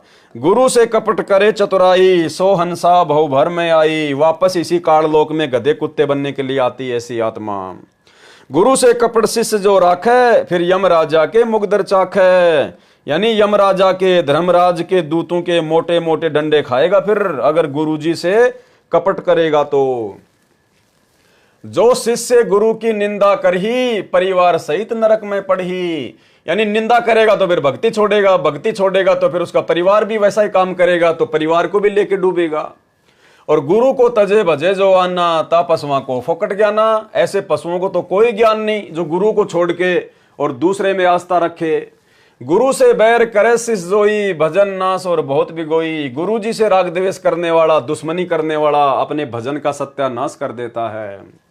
और सन्मुख गुरु की आज्ञा धारे और पीछे ते सकल निवारे, यानी गुरु जी के सामने तो उनकी आज्ञा मान ले, हाँ जी गुरु जी आप ठीक कह रहे हो, मैं ऐसा ही करूंगा, और पीछे से सारी बकवाद करे, जैसा वो गुरुद्रोही संजय और कृष्णदास करता था। बार बार गुरु जी माफ करते थे, बार बार माफी मांग लेता था, फिर पीछे से सारी बकवाद करता था। सो शिष्य घोर नरक में पढ़ी और रुधिर राध पीवे नहीं तरही। ऐसे शिष्य के साथ में अंत में क्या बनता है, घोर नरक में जाएगा और मवाद पिएगा, खून पिएगा वहां पर बदबूदार। वेद पुराण कहें सब साखी, सारे वेद शास्त्र यही कहते हैं, और साखी शब्द सबे यो बाकी, और सारे सदग्रंथ यही बातें बताते हैं कि मानुष जन्म पाए कर खोवे और सतगुरु विमुखा युग युग रोवे। कि ऐसा व्यक्ति जो गुरु की बात नहीं मानता, छल कपट करता है, आज्ञा में नहीं चलता है, कहते हैं वो अपने मनुष्य जन्म को बर्बाद कर रहा है। और सतगुरु से विमुख होकर, सतगुरु से विमुख होने का मतलब है सतगुरु से उपदेश लेने के बाद मर्यादा में रहकर भक्ति ना करना, जैसा ये सतलोक आश्रम मैनेजमेंट हरियाणा कर रहा है, वर्तमान में गुरुदेव का परिवार कर रहा है।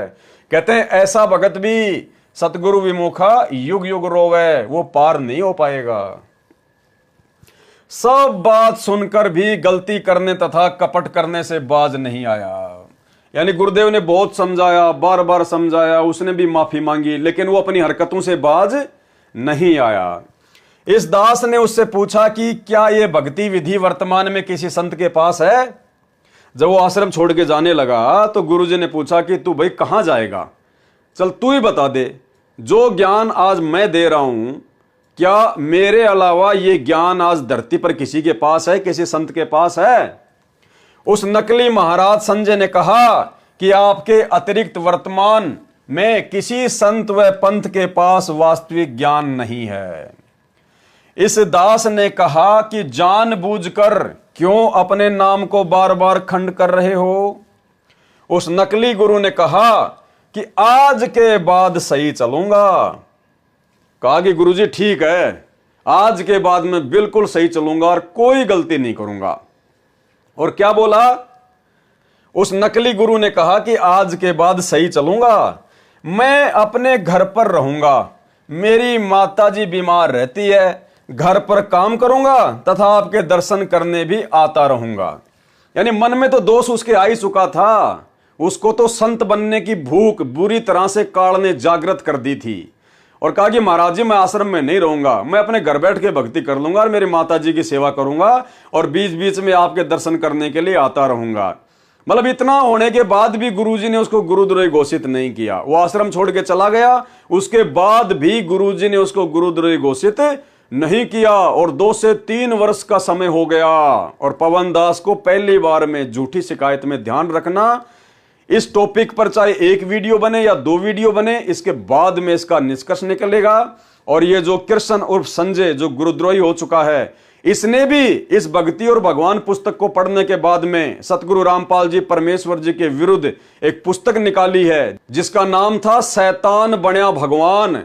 यानी गुरुदेव के खिलाफ उसने बहुत सारी अभद्र बातें और बेबुनियाद बातें उस 30 पेज की पुस्तक में की है। दास आपको इस गुरुद्रोही संजय उर्फ कृष्ण दास की वो पुस्तक भी पढ़ाएगा, दिखाएगा। और उस पुस्तक को पढ़ने के बाद में भाई और बहनों, आप इतने दृढ़ हो जाओगे, काल के षड्यंत्र से इतने परिचित हो जाओगे कि आप शौपन में भी कभी अपने गुरुदेव के अलावा किसी और में आस्था करने की सोचोगे भी नहीं। उस नकली गुरु ने कहा कि आज के बाद सही चलूंगा, मैं अपने घर पर रहूंगा, मेरी माताजी बीमार रहती है, घर पर काम करूंगा तथा आपके दर्शन करने भी आता रहूंगा। इस दास ने कहा कि और विचार कर ले। गुरुजी को तो पता था कि घर पे जाके क्या खाग भक्ति करेगा, ये अपने आप में शाना बन के मन में दोष रखकर ये जा रहा है।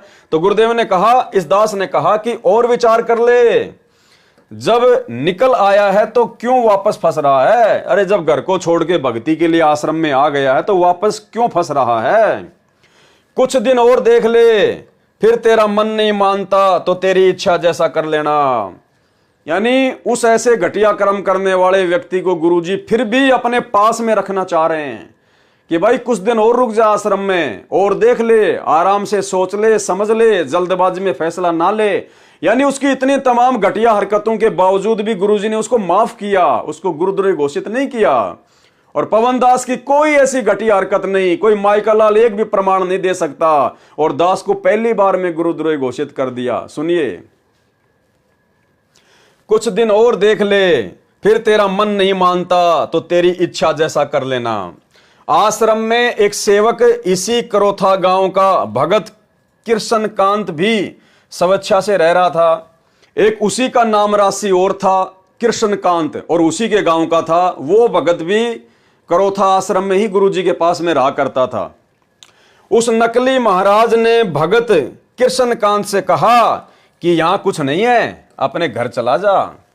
यानी गुरुजी के साथ में तो छल कपट की बातें कर रहा कि मैं घर बैठ के भक्ति कर लूंगा, बीच बीच में आपके दर्शन करने आ जाऊंगा। और जाते समय जो उसी के गांव का उसी के नाम का एक और भगत था कृष्ण कांत, उससे कहा, अरे क्या रखा आश्रम में, तू भी चला जा घर पे, मैं जा रहा हूं, कुछ नहीं है यहां, मेरे रहते सहते निकल जा। क्या बोला वो गुरुद्रोही उस भगत को कि मेरे रहते सहते निकल जा तू। भगत कृष्ण कांत ने कहा कि तुझे जाना है तो जा, महाराज जी के प्रति ऐसी बातें मत कह। पहले तू सबको कहता फिरता था कि संत रामपाल जी स्वयं परमेश्वर आए हैं, कबीर साहिब ही दोबारा अपना ज्ञान कराने आए हैं। अब अपने मुख से क्या बोल रहा है? भगत संजय दास, तुझे शर्म आनी चाहिए, आज पृथ्वी पर ऐसा संत नहीं है। संजय उर्फ कृष्ण दास ने अगले दिन मुझदास से कहा कि मैं जा रहा हूं और चला गया। फिर पता चला वह अपने घर न जाकर एक पाठ पर पहुंच गया। अब देखो घटिया हरकतें काल ऐसे करवाता है। गुरुजी से तो बोला मैं मेरे घर पे जा रहा हूं, मेरी माता बीमार है, घर बैठ के भक्ति करूंगा। लेकिन आश्रम से निकलते कहां गया? जहां पर पाठ चल रहा था वहां चला गया सीधा। फिर पता चला वह अपने घर न जाकर एक पाठ पर पहुंचा। वहां पर भक्तों ने पूछा कि क्या आप महाराज जी से आज्ञा लेकर पाठ पर आए हो? उसने कहा हां हां, आज्ञा लेकर पाठ पर आया हूं, आज्ञा लेकर पाठ पर आया हूं। एक भगत बाद में पाठ पर गया, उसने नकली संत को पाठ पर देखा तो पूछा, आप तो महाराज जी से घर जाने की कह रहे थे, यहां कैसे आ गए? उस नकली गुरु संजय उर्फ कृष्ण दास ने कहा कि यदि महाराज जी मुझे 2 लाख रुपए दें तथा एक पिस्तौल दें तब मैं आश्रम में रह सकता हूं। उसने कहा कि महाराज जी मुझे 2 लाख तो महीने का रुपया दें और एक मेरे को छोटी सी बंदूक दें, पिस्तौल, तब जाकर मैं आश्रम में रह सकता हूं। सुनते जाना भाई और बहनों, पवन दास ने तो ना कोई 5 लाख मांगे, ना कोई नकली कोई बंदूक मांगी, क्योंकि आश्रम पर गुंडों द्वारा आक्रमण होने वाला है, वहां कोई सुरक्षा तो है ही नहीं। बोले आश्रम में कोई सुरक्षा तो है ही नहीं और वहां तो कभी भी गुंडों का आक्रमण हो सकता है, मार देंगे मुझे तो। बताओ, एक तरफ तो कहता था कि परमेश्वर आए हुए हैं, संत रामपाल जी स्वयं कबीर साहिब हैं, दोबारा से अपना ज्ञान देने आए हैं, और फिर कह रहा कि आश्रम में कोई सुरक्षा की व्यवस्था तो है ही नहीं। अरे सतगुरु से बड़ी सुरक्षा नालायक और क्या मिलेगी। भाई और बहनों, सुनते जाना ड्रामे। कौन रहे वहां पर, यह सब जानकारी सर्व सेवकों ने तथा जिनके पाठ हो रहा था उस भगत ने भी मुझदास को दी। गुरुजी कह रहे हैं ये बात भी उन भक्तों ने बाद में मुझे बताई। उसके बाद उसका आश्रम में आना मना कर दिया, क्योंकि झूठ तथा कपट की हद होती है। लेकिन गुरुद्रोही घोषित नहीं किया गुरुजी ने, केवल आश्रम में उसकी एंट्री बंद कर दी कि भाई देख अब हद से ज्यादा बात हो गई है, माफी मांगने की, नाम शुद्ध करवाने की भी कोई लिमिट होती है, तूने हद पार कर दी है, अब तू आश्रम में मत आना भाई, तेरे को जहां जाना तू जा। लेकिन गुरुद्रोही घोषित गुरुजी ने फिर भी नहीं किया और पवनदास को मात्र पहली झूठी शिकायत पर गुरुद्रोही घोषित कर दिया। आगे चल के पता चलेगा ये पूर्ण ब्रह्म परमेश्वर सतगुरु रामपाल जी की क्या लीला है, क्योंकि झूठ तथा कपट की भी हद होती है। पिता को बच्चा, लड़का या लड़की बहुत प्यारा लगता है, माता को पिता से भी 100 गुना प्यार बच्चों में होता है, और माता से भी 100 गुना प्यार गुरुदेव का अपने शिष्यों में होता है।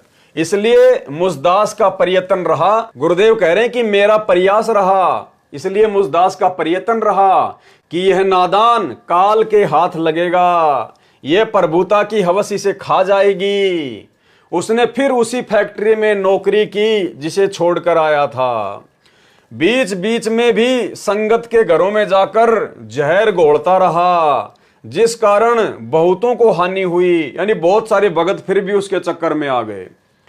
फिर भी उस पर रहम आया। क्या कह रहे हैं गुरुजी, फिर भी उसके ऊपर मेरे को रहम आया, और पवनदास के ऊपर जरा सा रहम नहीं आया। पहली बार में गुरुद्रोही घोषित कर दिया। देखते जाना परमेश्वर की क्या लीला है। यानी गुरुद्रोही कौन होता है ये आपको पता चल रहा है, गुरुद्रोही क्या क्या घटिया कर्म करता है, और सतगुरु कितना बड़ा दयालु होता है, कितना बड़ा दीन दयाल है, ये भी आपको साथ साथ पता चल रहा है।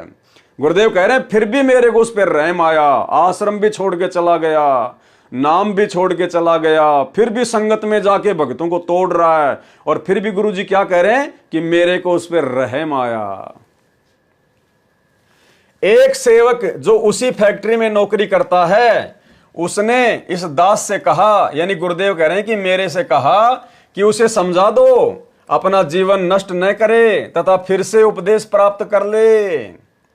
उस सेवक ने जाकर संजय उर्फ कृष्णदास से कहा कि महाराज जी ने कहा है कि आप दोबारा उपदेश ले लो। देखो इसको कहते हैं दीन दयाल, ये है दयालु परमात्मा के लक्षण, सतगुरुदेव भगवान के लक्षण। फिर भी गुरुदेव ने कहा कि उसको बोलो कि वापस आश्रम में आ जाए, नो एंट्री कर दी थी। फिर भी गुरुदेव ने कहा कि उसको बोलो कि आश्रम में आ जाए और दोबारा से उपदेश लेके अपनी भक्ति शुरू करे, कि महाराज जी ने कहा है कि आप दोबारा उपदेश ले लो, अपना जीवन सुधार ले। उस सेवक के कहने से वह सोनीपत में तीसरे रविवार के सत्संग में उसी सेवक के साथ आया, यानी वो फिर से आ गया गुरुजी के पास में सत्संग में। उससे पूर्व कुछ अन्य गांव के भक्तों ने उस गुरुद्रोही के विषय में गुरु निंदा की बातें करने का संकेत किया। यानी गुरुजी कह रहे हैं कि मैंने उसको बुला लिया, वो आ गया, लेकिन उससे पहले बहुत सारे लोगों ने, भक्तों ने मेरे को बता दिया था कि गुरुजी ये तो आपकी निंदा चुगली कर रहा है जगह जगह जाकर। फिर भी गुरुजी ने ध्यान नहीं दिया कि कोई बात नहीं, नादान है, उसको गुरुद्रोही घोषित नहीं किया। जबकि गुरुजी की निंदा चुगली करना ये तो गुरुद्रोही का सबसे प्रथम लक्षण आ जाता है। लेकिन फिर भी दयालु परमेश्वर सतगुरु रामपाल जी ने उसको गुरुद्रोही घोषित नहीं किया, उसको माफ किया। इतनी सारी बातें परमात्मा ने सहन करी। उससे पहले कुछ अन्य गांव के भक्तों ने उस गुरुद्रोही के विषय में गुरु निंदा की बातें करने का संकेत भी किया तथा मर्यादाहीनता की सीमा को पार कर जाने का ज्ञान कराया कि गुरुजी पूरी तरह से खंडित हो चुका है वो तो, जिस कारण से उसे फिर उपदेश नहीं दिया। गुरुदेव बोले फिर मैंने उसको उपदेश नहीं दिया, लेकिन गुरुद्रोही घोषित नहीं किया। उसके कुछ दिनों पश्चात वह सुरेंद्र संजय रूपी गुरुद्रोही नया नाम कृष्णदास बदलकर स्वयं गुरु बनकर नामदान करने लग गया। और उसके बाद उसने क्या किया, जिस कार्य के लिए काल ने उसको भेजा था संगत को तोड़ने के लिए, और जिस महंताई की संताई की भूख के लिए वो सतगुरु रामपाल जी परमेश्वर जी से जुड़ा था, वो ही काम उसने शुरू कर दिया। उसके बाद वो एक गरीब दासी आश्रम में जाकर भगवा कपड़े पहनकर अपने आप को संत घोषित कर दिया। उसके कुछ दिनों बाद वह सुरेंद्र अर्थात संजय रूपी गुरुद्रोही नया नाम कृष्णदास बदलकर, यानी संजय नाम से कृष्णदास नाम रखकर स्वयं गुरु बनकर नामदान करने लग गया। यानी जो नाम सतगुरु रामपाल जी परमेश्वर जी से उसने लिए थे वही नाम वो लोगों को आगे देने लग गया। इस विषय में परमेश्वर कबीर साहिब कबीर देव जी ने कहा है, कबीर जान बूझ सांची तजय करे झूठ से ने, ताकि संगत है प्रभु शौपन में भी ना दे। कबीर राज त्यागना सहज है, सहज औरत का ने, मान बढ़ाई ईर्ष्या दुर्लभ तजना ये। भावार्थ है कि मान बढ़ाई वश सत मार्ग को जानबूझकर त्याग कर झूठ कपट के द्वारा असत को ग्रहण जो व्यक्ति करता है, उसके दर्शन तो शौपन में भी परमात्मा ना होने दे। ऐसे व्यक्ति से भगत को बहुत सावधान रहना चाहिए। आदरणीय गरीबदास जी महाराज जी ने कहा है, गुरुद्रोही की पैड़ पर जय पग आवे वीर, और 84 निश्चय पड़े सतगुरु कहें कबीर। यानी ऐसे गुरुद्रोही व्यक्ति का यदि कोई संपर्क करता है, उससे ज्ञान चर्चा करता है या उसकी बातों को ग्रहण करता है, तो कहते हैं वो भी उसी के साथ फिर नरक में जाने योग्य होता है। भावार्थ है कि संत गरीबदास जी ने कहा है कि जो साधक गुरुद्रोही हो जाता है उसका संग नहीं करना चाहिए, उसकी संगति नहीं करनी चाहिए। पैड़ पर पैर आना का भाव है कि उस जैसी चाल चलना, अर्थात उस व्यक्ति की बातों में आकर अपना भाव बिगाड़ना ठीक नहीं। उसके निकट भी नहीं जाना चाहिए, क्योंकि वो तो उल्टी बातें करेगा, गुरु के खिलाफ बातें करेगा, भक्ति के खिलाफ बातें करेगा। गुरुद्रोही को पागल कुत्ता जानना चाहिए। स्वस्थ कुत्ते को तो रोटी डालनी चाहिए, परंतु पागल को तो आहार कराना भी खतरे से खाली नहीं है। यानी गुरुद्रोही कैसा होता है, गुरुद्रोही की क्या पहचान होती है, गुरुद्रोही के क्या लक्षण होते हैं, ये आप इस वीडियो के माध्यम से भली भांति जान रहे हैं, पहचान रहे हैं। और इसके विपरीत इस पवन दास में, जो कि अपने गुरुदेव भगवान ने अपने मिशन के तहत, अपनी लीला के तहत, अपने मार्ग को आगे बढ़ाने के लिए, संगत में छटनी करने के लिए जो दास के ऊपर रहम किया, दास को गुरुद्रोही घोषित किया, दास को परमात्मा ने सेवा बख्शी, उस माध्यम से परमात्मा क्या समझाना चाह रहे हैं। यदि उस गुरुद्रोही व्यक्ति के पास गुरु भगत जाता है तो वह अवश्य नाम रहित होकर नरक तथा 84 लाख प्राणियों की योनियों में नाना प्रकार के कष्ट भोगता है। संत गरीबदास जी महाराज अपने परमेश्वर कबीर साहिब जी को भी साक्षी रखकर कह रहे हैं कि गुरुद्रोही इतना भयंकर प्राणी हो जाता है, उससे कभी संपर्क नहीं करना चाहिए। ये मेरे प्रभु कबीर साहिब जी भी कहते हैं, गरीब कोटि वर्ष करो संगत संतों की, पत्थर का जल में क्या भीजे, चंदन बन में रंग ला दे, पर बांस बिटंबी ना सीजे। आदरणीय गरीबदास जी महाराज ने ऐसे ही महिमा के भूखों के विषय में कहा है, जैसे पत्थर को चाहे कितने समय तक जल में डाले रखो, उसमें जल का शीतल गुण नहीं आता है, बाहर निकाल कर एक दूसरे से रगड़ने से वैसे ही अग्नि निकलती है। ऐसे ही पत्थर जैसे प्राणी को कितना ही समय तक संत का साथ मिले, उसका स्वभाव नहीं बदल सकता। जिस प्रकार वो कृष्णदास और जिस प्रकार वर्तमान में स्वयं सतगुरु रामपाल जी परमेश्वर का कलयुगी परिवार, सतलोक आश्रम मैनेजमेंट हरियाणा, ये कोऑर्डिनेटर अरे 20 वर्ष तक सतगुरु की संगति की, 28 वर्ष तक सतगुरु की संगति करी, और सतगुरु थोड़े समय के लिए अपने मिशन के तहत जेल में क्या चले गए? तुमने सारे घटिया कर्म करने शुरू कर दिए। उस पत्थर की तरह रगड़गा मारते चिंगारी निकलने लग गई, राजनीति करने लग गए, स्टेडियम बनवाने लग गए, घटिया कर्म करने लग गए, आरक्षणों में बैठने लग गए, दुनियादारी से यारी दोस्ती करने लग गए, गुंडों की सीबीआई जांच करवाने लग गए, भक्तों को भक्ति मार्ग से दूर करने लग गए। सतगुरु के जेल जाते ही पत्थर जैसे लोग। दूसरा उदाहरण दिया है कि वन में चंदन का पेड़ अपनी महक से, कड़वे वृक्ष नीम को भी अपनी महक से सुगंधित कर देता है, परंतु बांस पर चंदन का भी प्रभाव नहीं पड़ता, यानी काल के एजेंट पर सतगुरु का भी प्रभाव नहीं पड़ता। इसी प्रकार उस संजय उर्फ कृष्णदास को जाने, जो 3-4 वर्ष मुसदास के साथ रहकर भी अपना पाखंड करने का स्वभाव नहीं बदला। अरे वो कृष्णदास गुरुद्रोही तो मात्र 4 साल ही गुरु की संगत में रहा, जबकि गुरु का परिवार तो पिछले 20 वर्षों से गुरु की संगत में है, उसके बावजूद भी नहीं बदला, और गुरु के जेल जाते ही सारे उल्टे कर्म करने शुरू कर दिए, स्वयं भी और संगत से भी। आगे देखिए, एक बहन ने बताया कि मेरा पति भी उस संजय में ज्यादा आस्था रखता था। उसको आश्रम से निकालने के बाद वह संजय उर्फ कृष्णदास हमारे घर आया। यानी आश्रम से निकालने के बाद में फिर एक भगतमती ने गुरुदेव को बताया कि मेरा जो पति था वो उसमें ज्यादा ही आस्था रखता था, और जब आपने उसको आश्रम से निकाल दिया तब वो एक बार हमारे घर पर आया। उसको आश्रम से निकालने के बाद वह संजय उर्फ कृष्णदास हमारे घर आया। भगवा कपड़े पहन रखे थे, यानी वो लाल पीले कपड़े पहन लिए साधु संत वाले, गले में माला डाल रखी थी, तथा रात्रि में वह हमारे घर पर रुका था।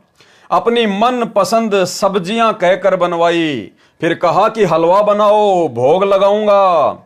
उस बहन ने अपने पति से कहा कि हलवा बनाने को कह रहा है, हमारी स्थिति तो दाल रोटी की है, फिर भी उधार करके हलवा बनाया।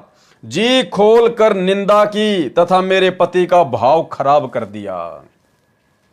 उसने हमारा भी आपसे मिलना बंद करा दिया तथा स्वयं भी नाम खंड कर लिया। जिस दुकान से परिवार पोषण हो रहा था वह कुछ ही दिनों में ठप हो गई। भूखे रहने लगे। एक दिन एक बहन ने बताया कि सतगुरु रामपाल जी महाराज कह रहे थे कि जिन जिन के घर वह संजय सुनसुनिया घूम रहा है उन्हीं को भारी नुकसान उठाना पड़ रहा है। तब मुझे होश आया कि हमारे घर पर भी गया था। उसी दिन के बाद हमारे बुरे दिन लगे। अपने पति से छुपकर उस बहन ने दोबारा नामदान मुसदास रामपाल दास से लिया। फिर अपने पति को समझाया, परंतु वह मानने को तैयार नहीं था। कुछ दिनों के बाद उस बहन ने अपने पति से कह दिया कि मैंने उपदेश ले लिया है, आपने जो करना है कर लो। कुछ महीनों के बाद उसके पति ने भी नामदान दोबारा लिया तथा अपनी गलती की क्षमा याचना की। आज उसी भगत की दुकान मुख्य बाजार में धूम धड़ाके से चल रही है। वह संजय उर्फ कृष्णदास मुसदास के एक भगत के घर सांपला में रुका। गुरुदेव कह रहे हैं कि हमारे भगत के घर सांपला में रुका। सांपला कोई गांव है।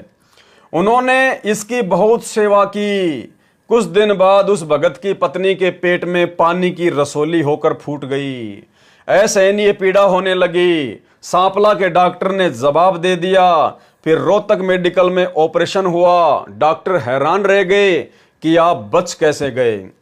तब उस बहन ने कहा कि हमारे सिर पर पूर्ण परमात्मा का पंजा है, ये भी हमारी ही गलती का परिणाम होगा। आज तक 8 वर्ष नाम लिए हो गए थे, कभी बुखार भी नहीं चढ़ा था। अस्पताल से छुट्टी के बाद सीधे आश्रम करोथा में आए। सर्व घटना बताई। तब इस दास ने उन्हें बताया कि ये सब हानि केवल उस संजय के कारण हुई है। इस बात से वे दोनों कहने लगे कि महाराज जी, आप ही कहते हो कि द्वार पर आए कुत्ते को भी रोटी डालनी चाहिए। इस दास ने कहा कि पागल कुत्ते को आहार कराना हानिकारक होता है। गुरुद्रोही पागल कुत्ता हो जाता है। श्रद्धालुओं ने इस दास की बात पर विशेष ध्यान नहीं दिया, चले गए। कुछ ही महीनों पश्चात उनके दोनों लड़कों की भयंकर दुर्घटना हो गई। दोनों बच्चे के सब दांत बाहर निकल गए। इलाज करवाया, परंतु लड़के की पीड़ा बढ़ती ही जा रही थी। लड़का उस समय 12 वर्ष की आयु का था। लड़के ने कहा कि मुझे गुरुजी के पास आश्रम करोथा में ले चलो, मैं वहीं ठीक होऊंगा। डॉक्टर ने सफर करने, हिलने डुलने आदि से सख्त मना कर रखा था। लड़के का आग्रह देखकर लड़के को लेकर मुसदास के पास आए। आते ही लड़के ने दंडवत प्रणाम किया। उस बच्चे की दशा देखकर मुसदास को बहुत तरस आया तथा उनसे कहा कि आप दोबारा उपदेश लो और आगे से उस गुरुद्रोही को दूर से भी प्रणाम मत करना। उसके पश्चात उसी दिन उस बच्चे का दर्द समाप्त हो गया। दांत जो हिल रहे थे जाम हो गए। उससे तीसरे दिन दिल्ली में पंजाब खोड़ गांव में रविवार का सत्संग था। वहां वह लड़का तथा उसका पिताजी दोनों सत्संग सुनने पहुंचे तथा सारी कहानी बताई। उसके बाद सुख से रह रहे हैं। एक बार दिल्ली में नजफगढ़ में 5 दिवसीय सत्संग हुआ था। उसके पोस्टर लगाने ये नकली महाराज संजय, जो कृष्णदास बना हुआ है, अन्य सेवकों के साथ सेवा करने गया हुआ था। नजफगढ़ के आसपास के भक्तों ने इसको गुरुजी के तुल्य आदर सत्कार दिया। बताओ, संगत इतनी नादान। 3 साल से घटनाक्रम चल रहा है। पूरी संगत को गुरुजी ने कई बार बता दिया कि इसको आश्रम से निकाल दिया है, ये गुरुद्रोही है, इसके संपर्क में मत रहो, बहुत सारे भक्तों को नुकसान हो चुका है। फिर भी संगत के कान पर जूं नहीं रहेंगी और फिर भी उसको उसी प्रकार से अपने गुरुजी के जैसा आदर सम्मान देने लग गई। अन्य सेवकों के साथ सेवा करने लगा हुआ था। नजफगढ़ के आसपास के भक्तों ने इसको गुरुजी के समान आदर सत्कार दिया। इसको सारा प्रसाद चाय के साथ बिस्कुट, बर्फी आदि देते थे और वह पहले उठाता फिर अन्य को वितरित किया जाता था। अनजान संगत को पता नहीं था कि वे गुरु भर्ता पद से गिर रहे हैं। भाई और बहनों, उन भक्तों ने क्या किया? जो भी प्रसाद बनता था, चाय, बिस्कुट, बर्फी, लड्डू, सबसे पहले वो कृष्णदास के सामने लेके जाते थे। पहले वो खाता, फिर भक्तों में बांटा जाता। जबकि साध संगतियों में एक आध बार ऐसी घटना हुई है। दास के पास में कुछ भगत इस प्रकार से सबसे पहले कोई शिकंजी या दूध या प्रसाद लेकर आए और सबको पता है, साध संगत वाले भाई बहनों को। दास ने कहा कि भगत जी, ये क्या कर रहे हो आप? अरे मेरे से पहले आप कितने भक्तों को पार करके आए हो, वो क्या भगत नहीं है? मैं कोई स्पेशल हूं क्या? हम सब परमात्मा के बच्चे हैं, 2 कोटि के जीव हैं, समान हैं। अगर पवनदास को विशेष महत्व दोगे तो परमात्मा नीचे गिरा देगा। ये गलती दोबारा मत करना। और दास ने वो प्रसाद नहीं लिया कि पहले परमात्मा के बाकी बच्चों को दो, उसके बाद में दास लेगा। क्योंकि भाई और बहनों, ये माइनस पॉइंट है जो परमात्मा हमें बता चुके हैं, समझा चुके हैं। इसलिए हम सत्सेवक अब वो गलतियां नहीं करने वाले। तो इस प्रकार से भक्तों ने भी गलतियां नहीं करनी है। किसी भगत को विशेष महत्व देते हुए सबसे पहले उसको सम्मान आदि नहीं देना विशेष। सब परमात्मा के बच्चे हैं, परमात्मा की दृष्टि में सब बराबर हैं। चाहे कोई कहीं का भी हो और कैसा भी हो, चाहे मेरे जैसा कोई बहुत ज्यादा बोलता हो या किसी को बोलना ना आता हो, परमात्मा की दृष्टि में दोनों आत्मा बराबर हैं। इसको सारा प्रसाद चाय के साथ बिस्कुट, बर्फी आदि देते थे और वह पहले उठाता फिर अन्य को वितरित किया जाता था। अनजान संगत को पता नहीं था कि वे गुरु भर्ता पद से गिर रहे हैं, जिसका भयंकर परिणाम होता है। कुछ दिनों के पश्चात एक भगत का लड़का मर गया। एक की इतनी भयंकर दुर्घटना हुई कि बाल बाल बचा, लेकिन टांग टूट गई। एक के पेट में दर्द हुआ तथा एक ही रात्रि में 12,000 रुपए लगाकर बाल बाल बचा। एक की टीवी आदि की दुकान नजफगढ़ में भी पूरी तरह जलकर भस्म हो गई। लगभग 50 लाख का नुकसान हुआ। भाई ये तो होना है। गुरु को तजे भजे जो आना, ता पशुआ को फोकट गया ना, तो ये तो होगा ही। एक भगत की भैंस ने बिजली की तार को मुंह से काट लिया। वह भैंस मर गई। भैंस के कारण अर्थ अधिक होने से घर की बिजली अधिक हो गई, जिस कारण रंगीन टीवी, वॉशिंग मशीन, घर की सब फिटिंग जल गई। भारी नुकसान हुआ। जबकि पहले उस भगत की पत्नी मृत्यु शैया पर थी। मुसदास रामपाल दास से उपदेश प्राप्त करते ही स्वस्थ हो गई। उसे 11 वर्ष तक कोई संतान नहीं हुई थी। 10वें महीने पुत्र हुआ। फिर उस गुरुद्रोही में आस्था होने से प्रभु ने अपना पंजा उठा लिया।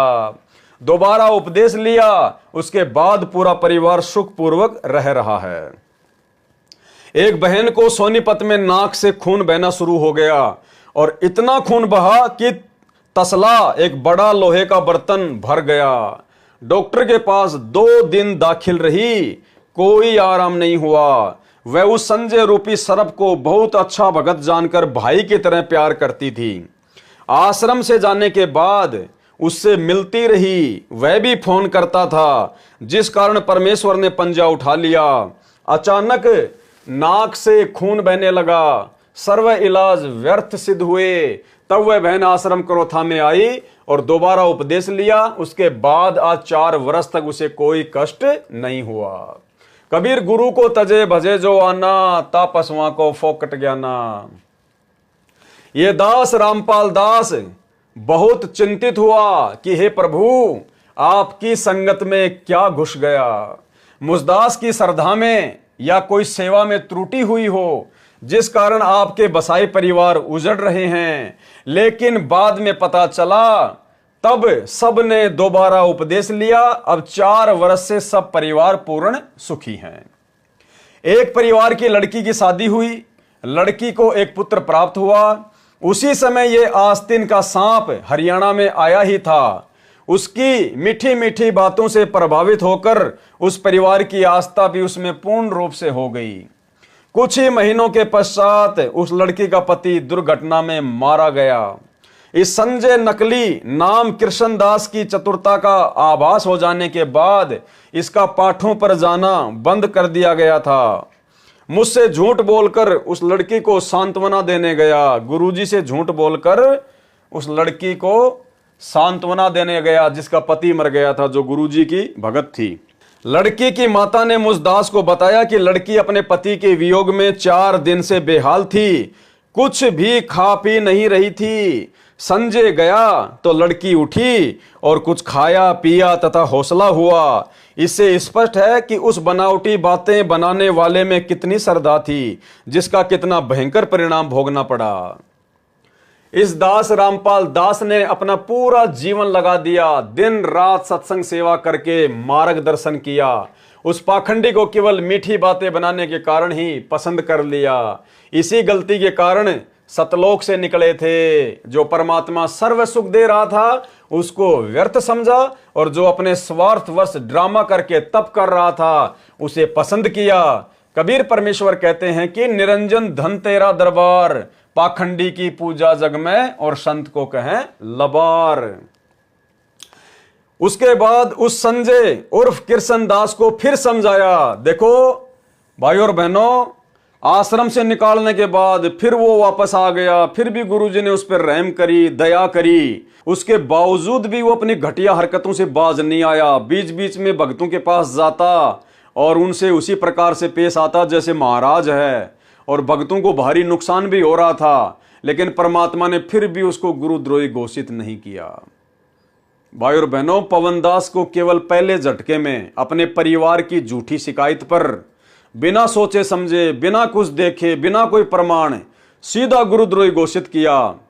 और भाई और बहनों, ये परमेश्वर की लीला, ये परमेश्वर के मिशन का एक मुख्य अंग है। परमेश्वर ने इसी प्रकार से अपने बच्चों की छटनी करनी थी, दास को निमित्त बनाकर।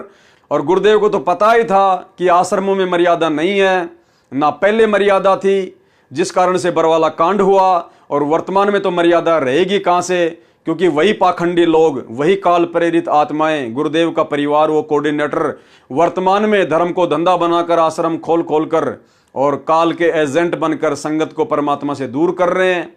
तो परमेश्वर को तो सब कुछ मालूम था, इसलिए परमेश्वर ने अपने बच्चों की छटनी कर ली। और जो परमेश्वर की योग्य आत्माएं थीं उनको परमात्मा ने दास को निमित्त बनाकर सात संगतियां शुरू करवाकर और अलग से सत्सेवकों के रूप में इकट्ठा कर लिया। उसके बाद उस संजय उर्फ कृष्णदास को फिर समझाया कि तू बाज आ जा, गुरुदेव के सामने झूठ बोलना महापाप होता है। फिर भी गुरुदेव ने उसको गुरुद्रोही घोषित नहीं किया और कहा कि भाई तू अभी भी बाज आ जा, गुरुदेव के सामने झूठ बोलना महापाप होता है। कबीर साहब कहते हैं कि गुरु सन्मुख ले झूठ संजोई, निश्चय नरक पड़े से सोई। और गुरु से बैर करे शिष्य जोई, भजन नाश और बहुत बिगोई। पीढ़ी सहित नरक में पड़ी है, गुरु आज्ञा शिष्य लोप जो करी है। गुरु से शिष्य करे चतुराई, सेवाहीन नरक में जाई। उसके बाद उसे कह दिया गया कि अब के तेरी कोई भी गलती मिली तो तुझे आश्रम से निकाल दिया जाएगा। फिर भी गुरुदेव ने दया करी, उसके ऊपर रहम बख्शा और कहा कि देख भाई, अब की बार तेरे को माफ कर रहे हैं, अगली बार अगर तेरी कोई गलती मिली किसी भी प्रकार की तो तुझे सदा सदा के लिए रिजेक्ट कर दिया जाएगा। यानी इतना लंबा चौड़ा सिस्टम, इतना लंबा चौड़ा बखेड़ा, इतने साल, इतनी शिकायतें गुरुदेव ने आंखों से देख लिया। और जिन भक्तों ने उसके ऊपर आस्था लगाई उनकी दुर्गति भी होली, घर में अकाल मौत भी होली, और फिर भी परमात्मा उसको माफ करते आ रहे हैं, माफ करते आ रहे हैं, गुरुद्रोही घोषित नहीं किया। और पवन दास को बिना कुछ देखे, बिना कुछ सोचे समझे, अपने परिवार वालों की झूठी शिकायत पर पहली शिकायत में गुरुद्रोही घोषित करना, यह परमेश्वर के मिशन का एक मुख्य अंग है, मुख्य अंग। सुनते जाइए। उसके बाद उसे कह दिया गया कि अब के तेरी कोई भी गलती मिली तो तुझे आश्रम से निकाल दिया जाएगा। उसकी चाल थी कि संगत को अपना बनाकर आश्रम क्रोथा को प्राप्त करके महंत बन जाऊं। सतगुरु रामपाल जी तो अंतर्यामी हैं, जानी जान है, उनको तो पता था कि काल इसको कहां तक नीचे गिराएगा। गुरुदेव कह रहे हैं कि उसकी इच्छा थी, उसकी मनसा थी कि संगत को अपना बना लूं, संत रामपाल जी को नीचे गिरा दूं और क्रोथा आश्रम में संत बन के बैठ जाऊं।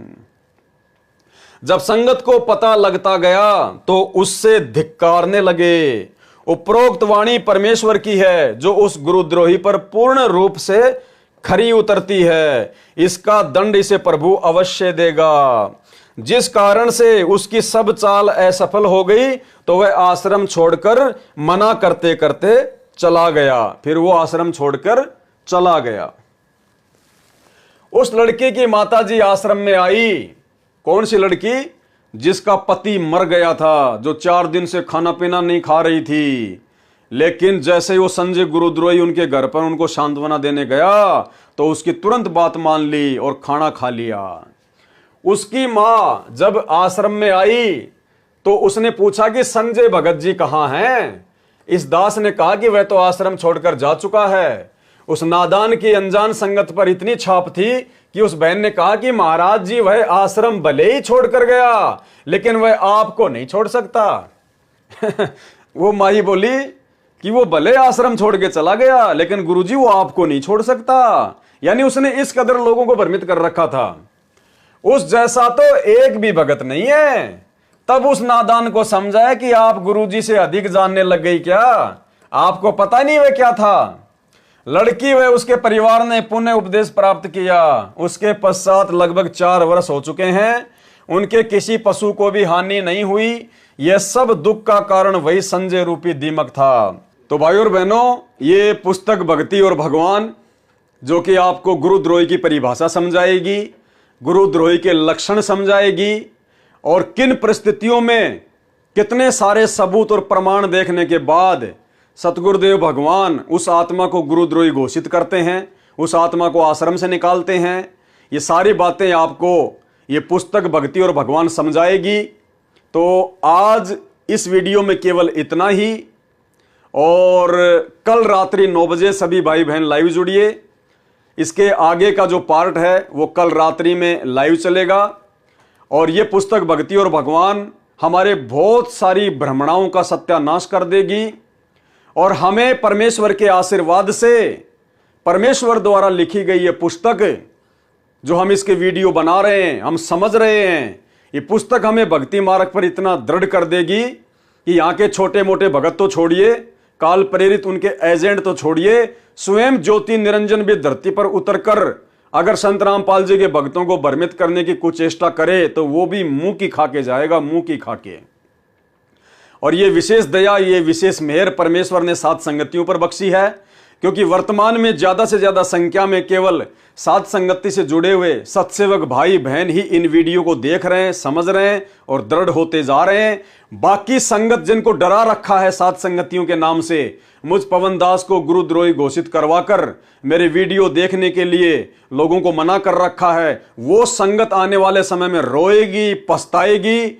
और उनको भी यदि भक्ति करनी है, आने वाले समय में यदि हम सत्सेवकों की तरह दृढ़ होकर भक्ति मार्ग पर चलना है, तो उनकी मजबूरी होगी इन वीडियो को देखना। आने वाले समय में इन साध संगति वाले वीडियो को उन्हें देखना ही पड़ेगा अगर उनको एक दृढ़ भगत बनना है तो, यदि भक्ति मार्ग पर गलतियां करने से बचना है तो। ये मैं कोई मानवश या घमंडवश नहीं कह रहा, घमंड करता है नीच आदमी, दुष्ट आदमी। मैं परमेश्वर जी के ज्ञान आधार से आपको बता रहा हूं, समझा रहा हूं, क्योंकि दास को सतगुरु रामपाल जी भगवान ने वर्तमान में अपनी संगत में निमित्त बनाकर खड़ा किया है, ताकि भाई बहनों के साथ साथ संगति करके, ज्ञान आधार से चर्चा करके और परमेश्वर के ज्ञान के ऊपर दृढ़ होकर काल भगवान के षड्यंत्र को काट सकें।